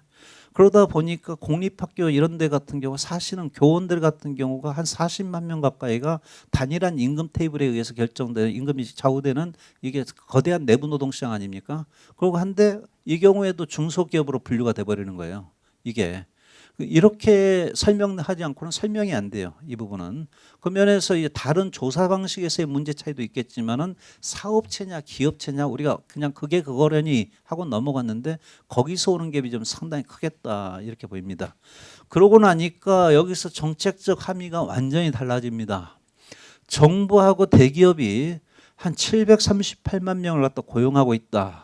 사실 우리가 그러고 나서 보니까 주변에 보면 맨 대기업밖에 잘 안 보이거든요. 이게. 그러고 한데 이게 그렇게 고용하고 있다는 사실은 정부와 대기업이 저임금 비정규직을 해소하는 방향에서 노동정책을 운영하면은 비정규직 등 노동시장에서 발생하는 문제는 일단 절반은 해결하게 되는 것 아니냐 이렇게 보입니다. 그리고 대기업이나 정부 부문에서 이와 같은 스탠다드가 확 바뀌면은 중소기업도 상당 부분 그에 따라 영향을 받을 수밖에 없다. 좀 이렇게 보여요. 그러고 나니까 중소기업을 갖다 키워서 비정규직 문제를 갖다 해결해야 되냐 어쩌냐 하던 부분이 싹 없어져요. 일단은 정부하고 대기업만 확실하게 하도록 만들면은 문제를 갖다 절반 이상은 푸는 거겠다. 일단 이렇게 함의가 바뀌더라 하는 말씀을 드리겠습니다. 그 다음에 보론이 고용률 70%. 요새는 정부에서 쳐내면 한참 고용률 70% 얘기하더니 요즘은 잘 안 해요. 요즘은 별로 안 하는데 저는 뭐 고용률 70% 이건 좋다 이렇게 봅니다. 뭔가 양적인 목표라도 있어야 이후에 평가라도 가능하기 때문에. 그런데 여기 들여다보면은 고용률 15 내지 64세 해가지고 전체에서 파란 게 한국이고 노란 게 저기 OECD 평균입니다. 한국 같은 경우가 전체 고용률을 놓고 보면 OECD보다 조금 낮아요. 그렇게 낮은 나라는 아니에요. 근데 이렇게 그 갭이 많이 줄어든 게 전에는 많이 벌어졌었거든요. 그 이유 중에 하나는 OECD 회원국이 30개국에서 34개국으로 늘어났는데요. 요 최근에 늘어나는 나라들이 우리보다 더 후진 나라들이거든요. 그러다 보니까 이 평균하고의 격차가 많이 줄었다는 말씀을 드릴게요. 그런데 여기서 남녀를 보면은 남성은 한국이 더 높습니다. OECD 평균보다. 여성이 낮아요. 그 다음에 연령별로 해가지고 보면은 장년층의 경우에는 거의 차이가 없고 고령자의 경우에는 오히려 한국이 더 높습니다. 이건 뭐냐면은 제가 스웨덴이나 이런 나라를 가서 딱 보니까 저거예요. 우리 같은 경우 그 개념이 없는데 걔들은 60세나 65세 정년이 되기 전에는 저희 노동 생활이에요. 그 다음에 정년이 딱 되고 나면 그때부터 연금 생활이에요. 개념 자체가 완전히 딱 그렇게 가버리는데 우리 같은 경우에는 노후가 전혀 보장이 안 되니까 직장에서는 밀려 나와도 어떤 형태든지 일을 갖다 일거를 갖다 찾을 수밖에 없고 하기 때문에 고령자들 같은 경우 고용률이 높을 수밖에 없다 이렇게 보여요. 그리고 대신 청년층의 경우에는 확 낮습니다. 이 경우에 그 다음에 이제 성별 학력별 고용률을 놓고 보면은 한국 남성, OECD 남성, OECD 여성을 보면은 학력 수준이 높을수록 고용률이 다 높아요. 학력 수준이 낮으면 낮고, 근데 한국의 경우에 여성의 경우 같은 경우에는 학력 수준에 관계없이 똑같아요. 그리고 여기서 한 가지 또 재밌는 거는 뭐냐면 고학력 여성은 OECD 평균보다 한참 낮은데 저학력층의 경우는 또 높습니다. 요건 뭐냐면요, 제가 볼 때는 요즘 미혼인 청년 세대 20대일 때 같은 경우에 남녀 간의 노동시장에서 차이가 별로 없어요. 이게 근데 주로 발생하는 부분이 30대 돼 가지고 결혼하고 자녀 출산하고 할 때 일과 가정이 양립이 안 되니까 대체로 노동시장에서 빠져나갔다가 애들 어느 정도 학교라도 보낼 때쯤 돼서 다시 노동시장에 들어오려고 하면은 주어지는 일자리가 대부분 비정규직 일자리밖에 없거든요. 이게 그러다 보니까 저학력층의 경우에는 그거라도 해야 먹고 사니까 어떤 형태든 노동시장에 들어오는 거고, 그에 비해서 고학력층의 경우에는 차라리 그럴 바에는 집에 있는 게 낫다 해가지고 사장되고 하는 것 갖다 그대로 보여준다 이렇게 봅니다. 근데 여기서 보면은 청년 고용률이 낮고 그러면 우리 같은 경우에 고학력 여성의 고용률이 낮다. 이게 현재 고용률을 높이려면 이 두 부분을 갖다 어떻게 할 것이냐 이 문제로 가는데, 제가 보기에는 결국은 이 부분이 고용률을 갖다 높인다는 부분은 고용의 질하고 분리되는 문제가 아니다 이렇게 봐요. 왜냐하면 청년층 같은 경우에도 일자리가 없어서 저는 청년 고용 문제가 나오는 건 아니다 이렇게 보거든요. 알바 일자리는 지겹게 많아요. 애들 학교 다니면서 다 알바는 지겹게 하는 거고, 그거 한데 이 학교까지 마친 상태에서 계속 알바일 쳐다보고 다닐 수는 없는 거고, 그래도 저 직장 취직하면 결혼이라도 하고 가정이라도 꾸릴 수 있는 일자리 그걸 찾는데, 그런 일자리도 전부 다 아까 10대 재벌만 놓고 봐도 종래는 자기 회사에서 있던 거다 전부 다 아웃소싱 해가지고 사내하청이니 뭐니 그렇게 해놓으니까 애들이 갈 데가 없어진 것 아니냐 좀 이렇게 보이고, 그 면에서는 결국은 이게 청년층 그다음 고학력 여성의 고용률을 높이려면 결국은 고용의 질을 갖다 개선하는 부분, 거기에서 문제 해법은 찾아야 되는 것 아니냐 일단 이런 생각을 한다 하는 말씀을 드리겠습니다. 네, 그 다음에는 이제 실업급여 부분이에요. 이 실업급여와 결부해서 요 최근에 노동업법 얘기할 때 정부 쪽에서 저기 개선안은 한 두 개가 됩니다. 지급 수준이 평균 임금에 실직되고 나면은 50% 이렇게 준다 하는 부분을 60%로 올린다 하고, 그다음에 실업급여 지급 기간을 90일에서 현재 240일로 돼 있는데 30일씩 더 늘린다 하는 거예요. 요건 개선된 건데, 근데 실제로 나머지 부분들은 지금보다 오히려 더 나빠지는 것이다 해가지고 노동계에서 반발하는 부분인데, 지금은 18개월 동안 180일 이상 고용보험에 가입했으면은 실업급여를 받을 수가 있어요. 그런데 앞으로는 24개월 동안 270일 이상 고용보험료를 냈어야 이 실업급여 갖다 받을 수 있다 이런 식으로 바꾸려고 한 거거든요. 고용보험 뭐 재정 뭐저 이래가지고 그랬을 텐데, 그런데 이렇게 되면은 특히 청년층이나 비정규직이라든가 이런 취약계층 같은 경우에는 기왕의 실업급여조차도 더 받기가 어려워진다 하는 요 문제가 있겠고요. 그다음에 현재는 이제 실업급여 같은 경우에 한액이 최저임금의 90%거든요. 근데 이 부분을 갖다 최저임금의 80% 내린다. 이래가지고 지금보다 더 후퇴하는 것 아니냐 해가지고 문제가 됐는데, 제가 볼 때 이제 개선 방향을 놓고 본다면 거꾸로입니다. 지급 기간을 지금보다 좀 더 대폭 늘리는 게 필요하겠다. 기여 요건도 180일 이상을 120일 이상 해가지고 오히려 축소하는 게 필요하겠다. 그 다음에 문제는 청년층 같은 경우에는 사실 보면은 저희가 경험을 해봐도 직장은 처음에 몇 번은 옮깁니다. 자기하고 맞는 데가 아직 안 나오니까. 그런데 그 경우에 자발적 이직자다 하는 경우에 지금 실업급여를 안 주거든요. 근데 자발적 이직자를 하더라도 나름대로 취업 노력을 기울였음에도 불구하고 일정이 취업하지 못하는 경우에는 실업급여를 지급하는 방향으로 해야 될 것 아니냐. 이 친구들도 다 보험료 다 냈던 사람들이란 말이에요. 그러면 자발적 이직자도 적용 대상을 갖다 넓혀야 된다. 이 부분이 있겠고, 그 다음에 요 최근에 저기 서울이나 성남 지자체에서 문제된 이제 청년 수당이라든가 청년 배당 이런 부분 같은 경우하고 마찬가지인데요. 청년 실업자나 영세 자영업자 이 부분하고 결부해서는 뭐 형태는 여러 가지가 있을 수가 있는데, 이 경우에는 뭐 실업보험이나 고용보험에 가입할 기회조차도 안 주어진 경우들이 많은 것 아니냐. 그 면에서 일정 기간 지나면은 뭐 일정 조건 안에서 구직 촉진 수당도 좋고 뭐 실업 배당도 좋고 실업 수당도 좋고 어떤 형태로든지 구직 활동을 갖다 너무 생계가 쪼들리지 않으면서 할 수 있는 그런 여건은 만들어줘야 되는 것 아니냐 이렇게 봅니다. 이와 더불어서 제가 보기에는 고령자의 경우에는 아무래도 연금이 제일 확실한 부분 아니냐 이렇게 보이고, 연금 확대. 그 다음에는 이제 임금 정책이에요. 최저임금 이 부분들은 많이 얘기가 요즘 되고 있죠. 그런데 저기 최저임금 끌어올리는 것과 더불어서 저는 우리 같이 임금 불평등이 큰 상태에서는 최고임금제도 필요한 것 아니냐 그런 생각을 합니다. 그러고 한데 요 최근에 노동부 장관이 저 이야기하죠. 상위 10% 같은 경우 임금 인상 자제 해가지고 6,800만 원 이상은 자제 이런 얘기를 해요. 그런데 저는 그렇게 하라고 해가지고 그건 아무 실효성이 없다 이렇게 봅니다. 자제하라고 한 데서 별로 자제할 것 같지도 않고, 그리고 일부가 자제한다고 해도 선량한 일부만 자제하는 거고, 경우에 따라서 몇십억 몇백억씩 자기 월급으로 가져가는 사람들 같은 경우는 전혀 눈 하나 깜짝 안 하고 가져갈 것이다 이렇게 봐요. 요새 대기업 오너들이나 그 경우 같은 경우에.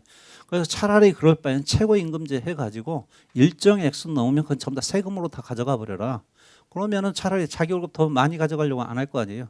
그러면은 그 과정에서 이제 축소가 가능한 것 아니냐 이렇게 보이고, 그 다음에 이제 보면은 저임금 비정규직 같은 경우는 아무런 임금 결정 기제가 없어요. 그러다 보니까 전부 다 최저임금만 쳐다보고 있습니다. 그러고 한데 이 부분 같은 경우에 저임금이라든가 아니 비정규직이라든가 이런 부분과 결부해서는 일정 부분 초기업 수준에서의 교섭을 확대하면서 이 부분에 임금을 갖다 어떤 형태로든지 나름대로 결정하는 기제를 만들어줘야 되는 것 아니냐 이렇게 봅니다. 그래서 그렇게 되고요. 그래서 좀 더 구체적으로 말씀드리면은 최저임금하고 결부해서는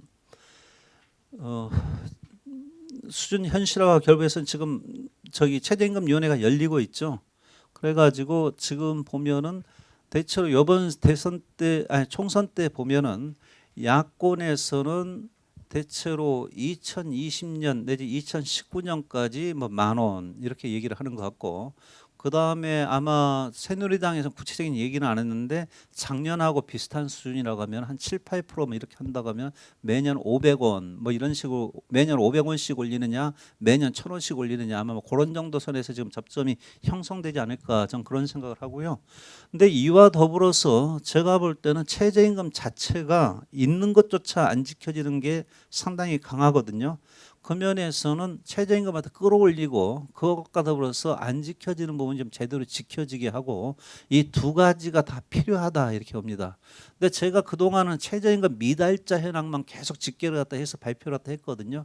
그랬더니 최저임금 미달자가 통계상 한 220만 명, 전체 노동자 12%가 최저임금조차 안 되는 걸로 자꾸 나와요.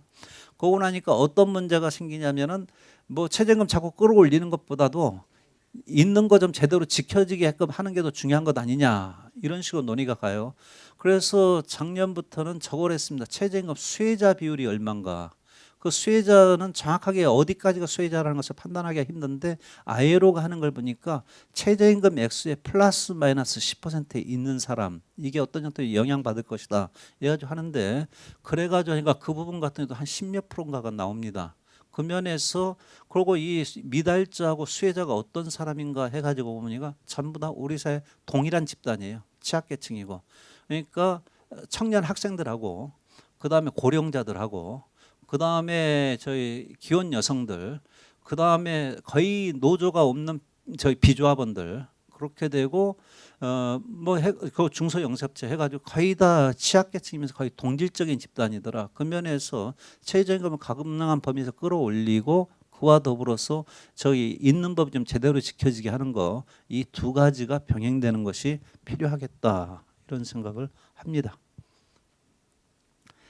그다음에 이 자료는요. 위에 있는 그래프는 둘 다 OECD에서 작년에 나온 자료인데 여기 중간에 있는 선이 OECD 평균입니다.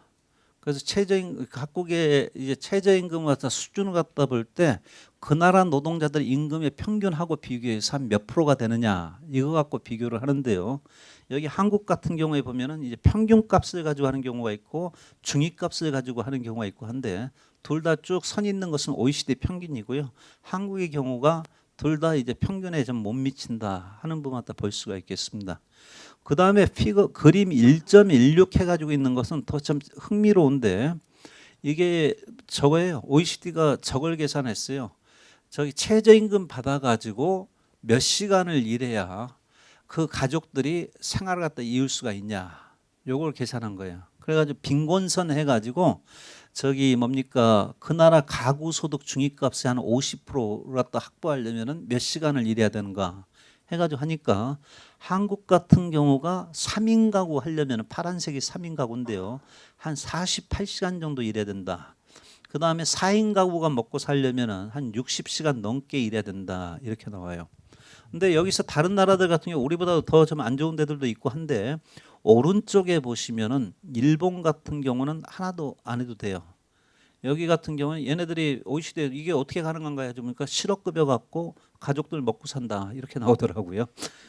그 다음에 옆에 있는 게 오스트레일리아, 호주예요. 호주가 지금 최저임금 수준이 제일 높거든요. 호주 같은 경우에는 저기 뭡니까 한 20시간 일하면은 4인 가구가 먹고 살 수 있다. 3인 가구 같은 경우 한 8시간 하루 정도 일하면 먹고 살 수 있다. 일주일에.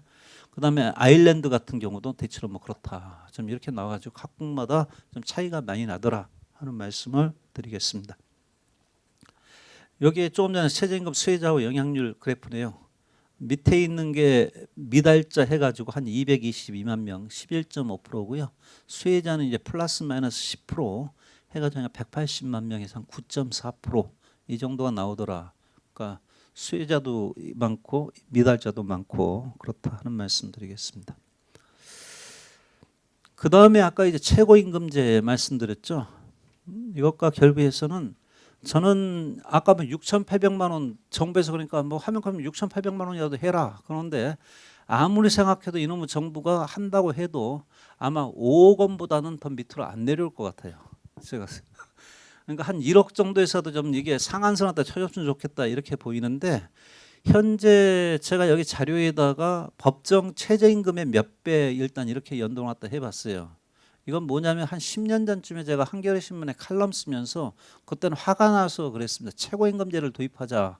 그때는 특별한 생각 없이 그랬는데 최저임금의 8배면 되냐 10배면 되냐 해가지고 그렇게 던져봤는데 그건 뭐냐면은 최저임금 액수 얼마도 되지도 않는데 진짜 월급 많이 받는 사람들이 앞장서 가지고 최저임금 너무 높다고 난리란 말이에요. 그래서 그러면 그럼 저기 최저임금하고 연동해가지고 그럼 최고임금제 하자. 그 이야기 한번 던져봤었는데 근데 보니까 스위스가 작년에 이거 가지고 국민투표했는데 11배 이거 가지고 투표해가지고 국민투표해서 저희 가반수가 안 돼 부결됐더라고요. 그거 보면 한국 같은 경우에 10배 넘긴 좀 어렵겠다. 한데 10배면 한 1억 6천, 20배면 3억 2천, 30배면 4억 8천 뭐 하는데 사실 적당한 액수 있으면 정해가지고 그 이상은 싹 세금으로 걷어가 버려라. 저는 그 생각입니다. 그다음 마지막으로 6번째에서 초기업 교섭 확대와 단체별 효력 확장 이랬는데요. 지금 시간이 제법 많이 갔네요. 예. 그거 한데 이게 노동운동이나 이제 노동 쪽 일을 갖다 계속하는 사람들 같으면 당연히 노조 조직률을 갖다 끌어올려야 된다 이 생각을 갖다 합니다.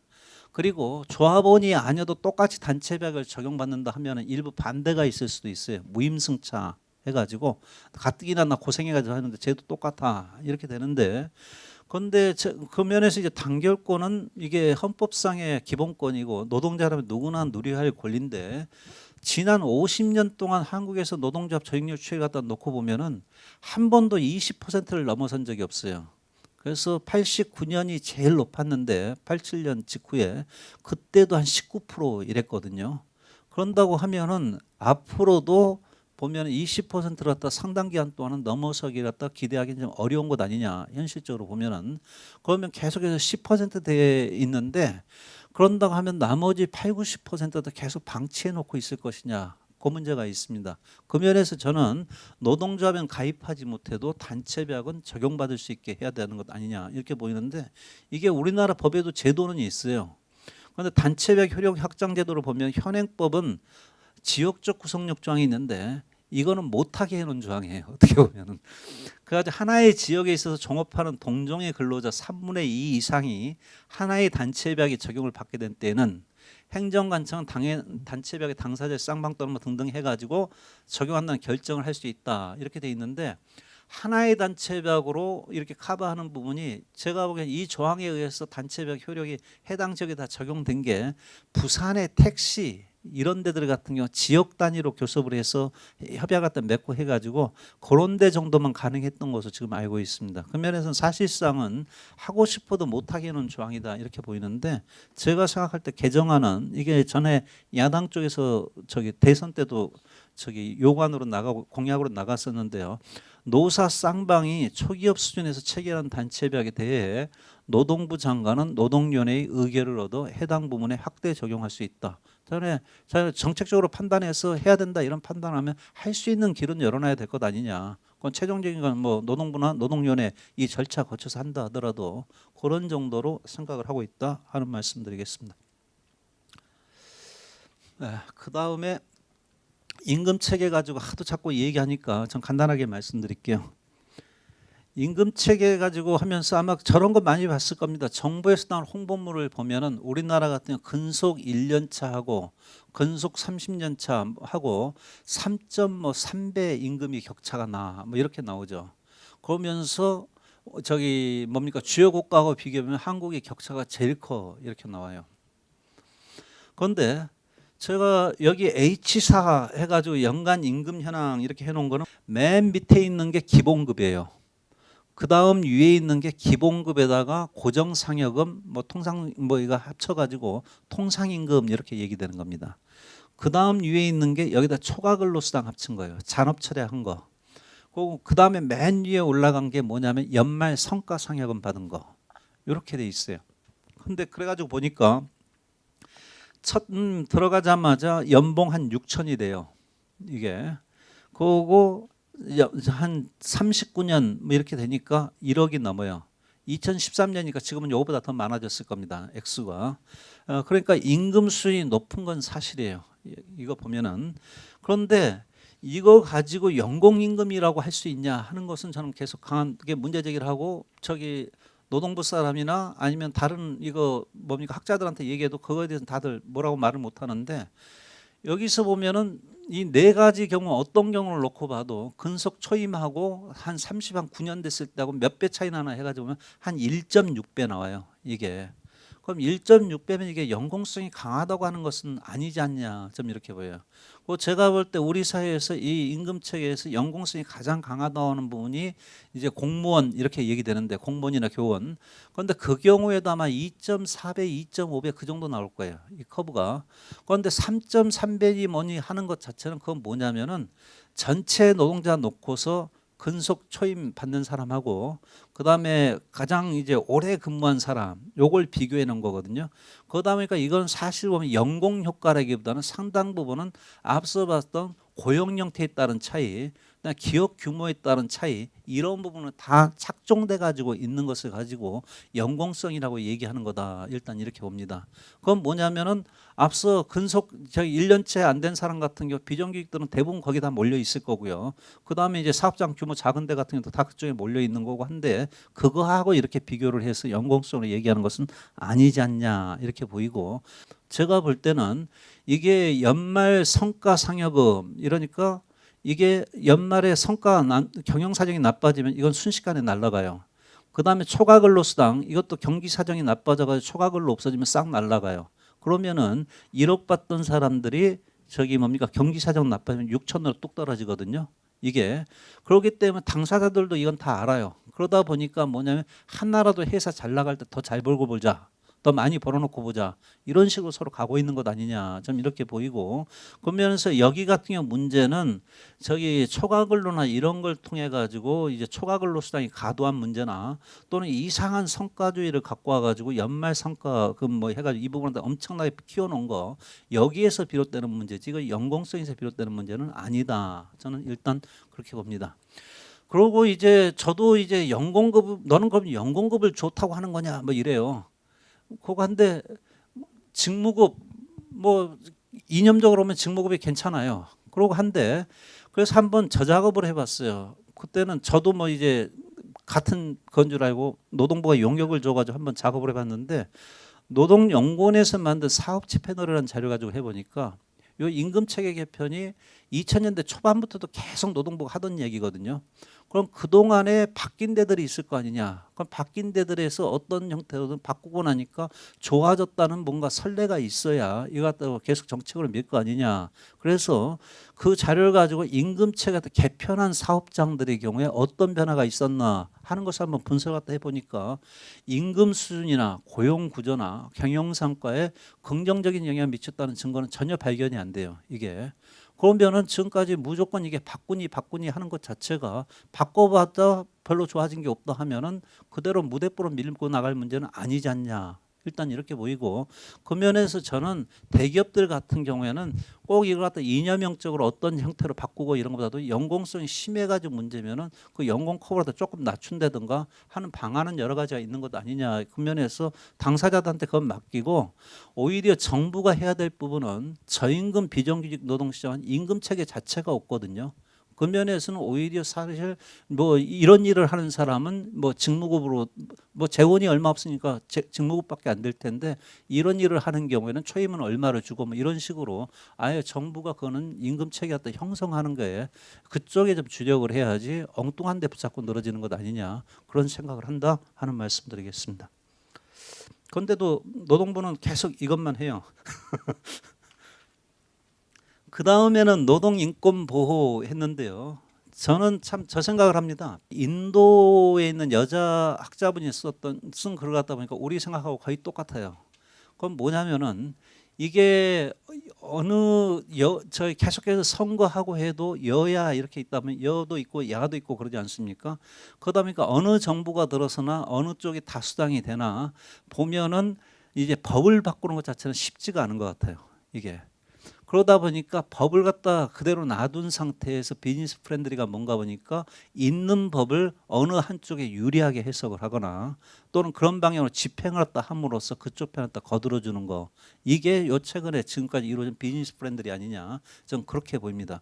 그 면에서 같은 경우 우리 노동 현장에 보면 불법이 너무 많아요. 이게 최저임금 위반 222만 명 그다음에 주 52시간 초과자가 한 357만 명 이렇게 나오고요. 불법 파견 소지가 상당히 큰 산하층 10대 저울만 놓고 봐도 40만 명 이렇게 나온단 말이에요. 그 면에서 저는 일단 있는 법만 좀 제대로 좀 저기 지켜지게 해도 지금보다는 훨씬 나아질 수 있는 것 아니냐 그런 생각을 한다 하는 말씀을 드리겠습니다. 그 다음에 여기는 어딜 것 같습니까? 한 분도 없어요? 상당히 폼나는 산이죠, 이거. 네?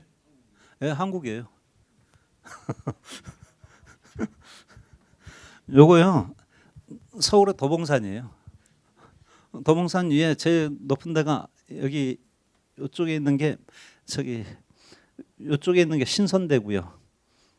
갑자기 이쪽은 자운봉이고요. 예, 그렇게 되는데 서울에 있는 분들한테 물어봐도 어쩌다 한 분 정도만 알아요. 가보지 않으면 모르고 가본 사람은 금방 알고요. 네, 그렇게 되고요. 그 다음에 지금 제가 시간이 정부하고 재계에서의 노동개혁이다 하는 부분과는 결부해서만 좀 말씀드리겠습니다. 저기 사실 보면은 근로기준법이나 뭐 노동업법 얘기하는데 나머지 부분은 크게 부딪히는 거 아니에요. 주로 부딪힌 가장 핵심적인 부분이 일단은 이 기간제하고 파견근로하고 이 부분입니다. 근데 기간제법은 정부가 포기했어요. 그래가지고 이 부분은 없어졌는데 처음에부터 기간제법 나왔을 때 이게 사용기간 한도가 지금 2년까지 사용하고 2년 되면 그 시점에서는 정규직으로 채용하든가 계약을 갖다 중단하든가 결정해라 이렇게 돼 있는 거잖아요. 근데 그보다 4년으로 연장한다 이 부분 갖다 들고 나왔는데 처음에 나왔을 때부터도 저는 이건 상식적으로 이해가 안 간다 그랬어요. 뭐냐면 이게 과거에 저기 MB 정부 막 들어섰을 때 요 조항이 그대로 2년 조항이 있으면 100만 명이 해고된다고 막 그때 노동부가 풀난리를 부려가지고 그러다가 아니다 하고 막 했는데 이 시점 2009년 7월인가 딱 되고 나서 아무 일이 없었거든요. 그래서 요것 때문에 당시 노동부 장관이 사표 내고 나갔던 내용이에요. 근데 그걸 노동부가 또 들고 나왔어요. 그래가지고 이건 도저히 좀 납득이 안 간다. 그리고 그때부터 이거 버리는 카드 아니냐 그랬는데 결국은 뒤에 보니까 버렸어요. 요 카드는. 그 다음에 이제 가장 논란이 된 게 요겁니다. 파견법을 그러지 않아도 아까 말씀드린 10대 재벌 같은 경우 불법 파견만 받고도 정기적으로 상당 부분 전환이 가능하다 이렇게 보고 있는데 55세 이상 고령자 저도 55세는 넘었거든요. 그 다음에 고소득 관리 전문제 그 다음에 뿌리산업 파견근로 전면 허용 요거예요. 그러니까 파견법을 대폭 확대하는 부분. 요거는 저희 노동계에서 도저히 못 받는다 이런 거죠. 특히 뿌리 산업 같은 경우는 지금은 제조업에는 원칙적으로 못 들어오게 돼 있는데 제조업까지 다 터준다 이거거든요. 그 면에서 같은 경우 이런 거고. 그래서 요 부분만 걷어내면은 야당에서도 상당 부분 논의 가능하다. 조금 더하기 빼기 서로 한번 해보자. 그런데도 보면은 요새는 여당에서 저기 제일 높은 분이 한마디 하고 나면 그것과 반하는 이야기를 한마디도 못 하는 것 같아요. 그러다 보니까 그대로 이제 온 거고요. 그 다음에는 이제 노동계에서 가장 반발하는 게 손쉬운 해고 이거 하고 취업규칙 불이익 변경 이거죠. 근데 요거는 현행법상 다 불법입니다. 노동부가 이 지침 만들었다 한다 하더라도 그럼에도 불구하고 일단은 지침은 밀고 간다 이런 거고 억울하면 법에 가서 호소해라. 뭐 대체로 그런 상태고요.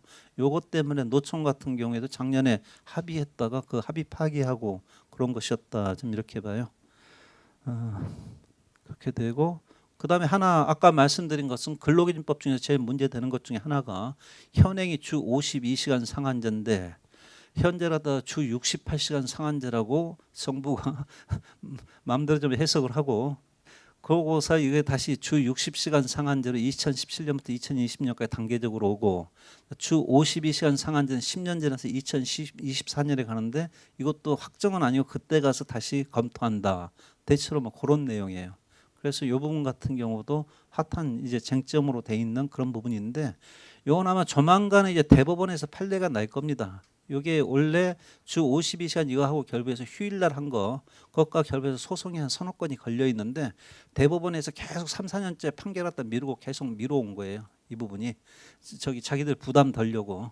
그런데 이제는 당분간은 어려워지면 대법원도 판결하도 이제 할 수밖에 없을 것 아니냐. 좀 이렇게 보이는데 누가 봐도 휴일은 주 일주일에 저기 보면 연장 근로까지 해서 52시간까지만 이제 허용이 돼 있는데 휴일 이틀 나와서 일하는 것은 그거하고 별개다 하는 부분은 이건 누구도 좀 상식적으로 납득하기 힘들기 때문에 아마 대법원도 이 부분에 대해서는 저기 뭡니까 이 뭐 여당이나 정부에서 얘기하는 쪽에 이렇게 손들고 나오긴 좀 어렵지 않을까 좀 이런 생각을 하는데 지금은까지는 계속 좀 미뤄왔습니다.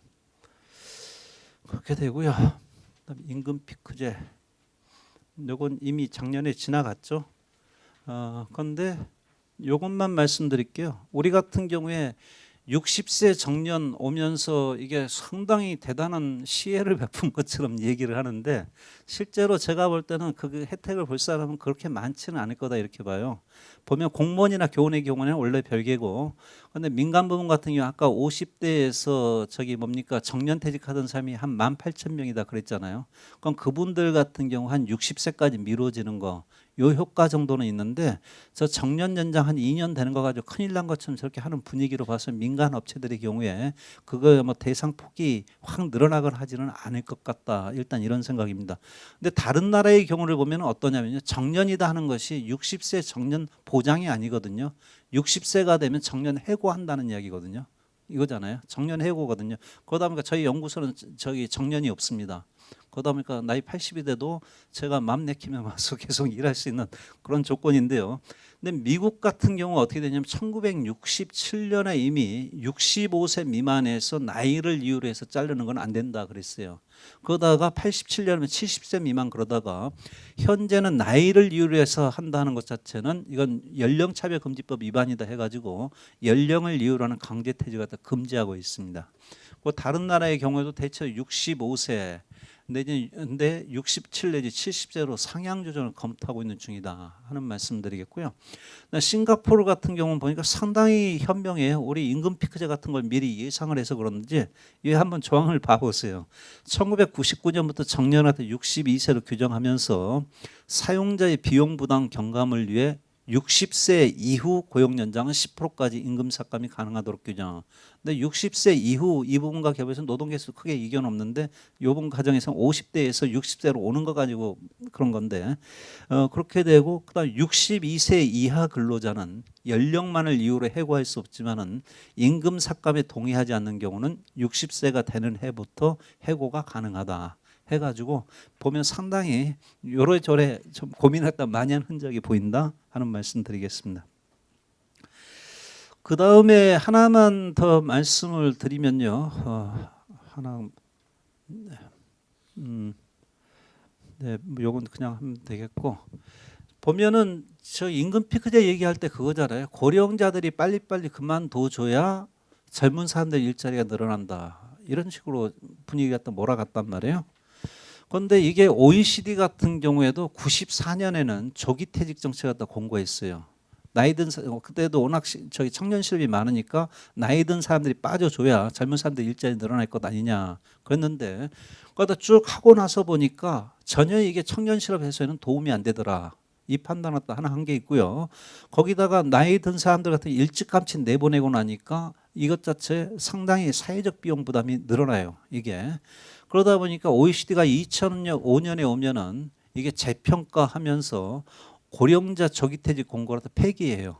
그리고 오히려 고령자 고용 촉진 정책을 갖다 공고합니다. 그러면서 OECD 국가에서의 연구 결과는 대체로 청년과 고령자 일자리는 대체 관계가 존재하지 않는다. 서로 일자리 성격이 좀 상당히 다르다. 물론 이제 거의 뭐 중복되는 경우도 부분적으로 있기는 하지만은 이 일 성격이 좀 상당히 다르다. 해가지고 부의 대체 관계 아닌 보완 관계다 이렇게 하고 연구 결과도 보면 유럽에서 조기 퇴직으로 인한 고령자 고용률 감소가 청년 고용률 증가에 긍정적인 영향을 미쳤다는 증거는 발견되지 않는다. 일본에서도 정년 연장이 청년 고용에 부정적인 영향을 미친 증거는 발견되지 않는다. 그리고 고령자의 고용률 증가가 오히려 청년 고용률 증가를 동반했다.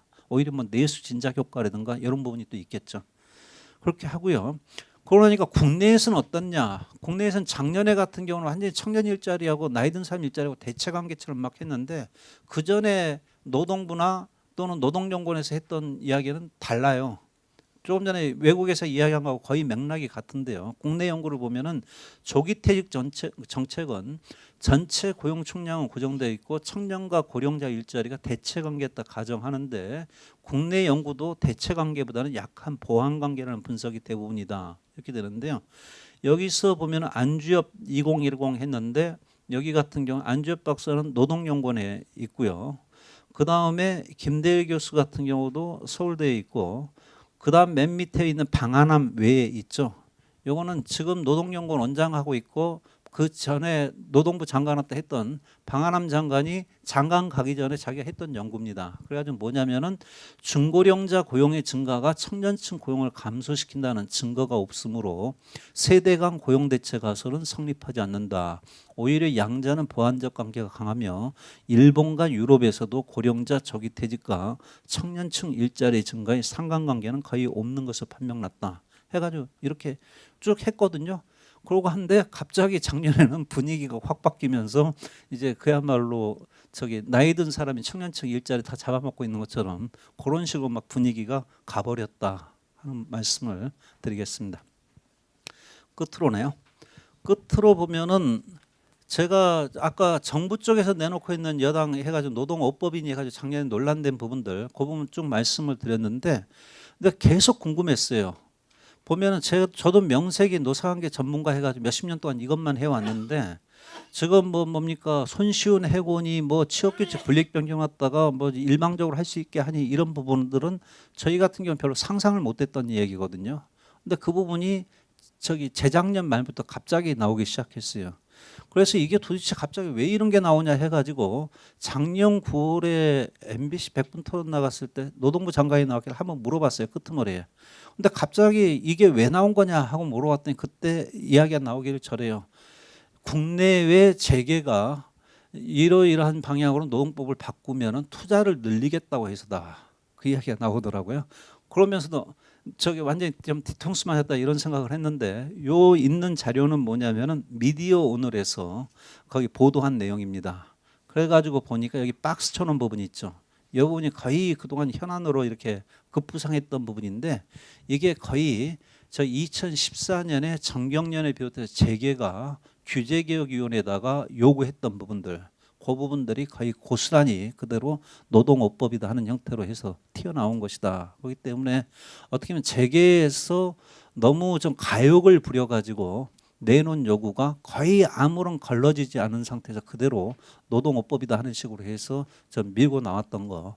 그러다 보니까 국회나 노동계하고도 계속해서 그거 가지고 접점만 형성되고 그러다 결국은 하나도 간첩을 못 시킨 거죠.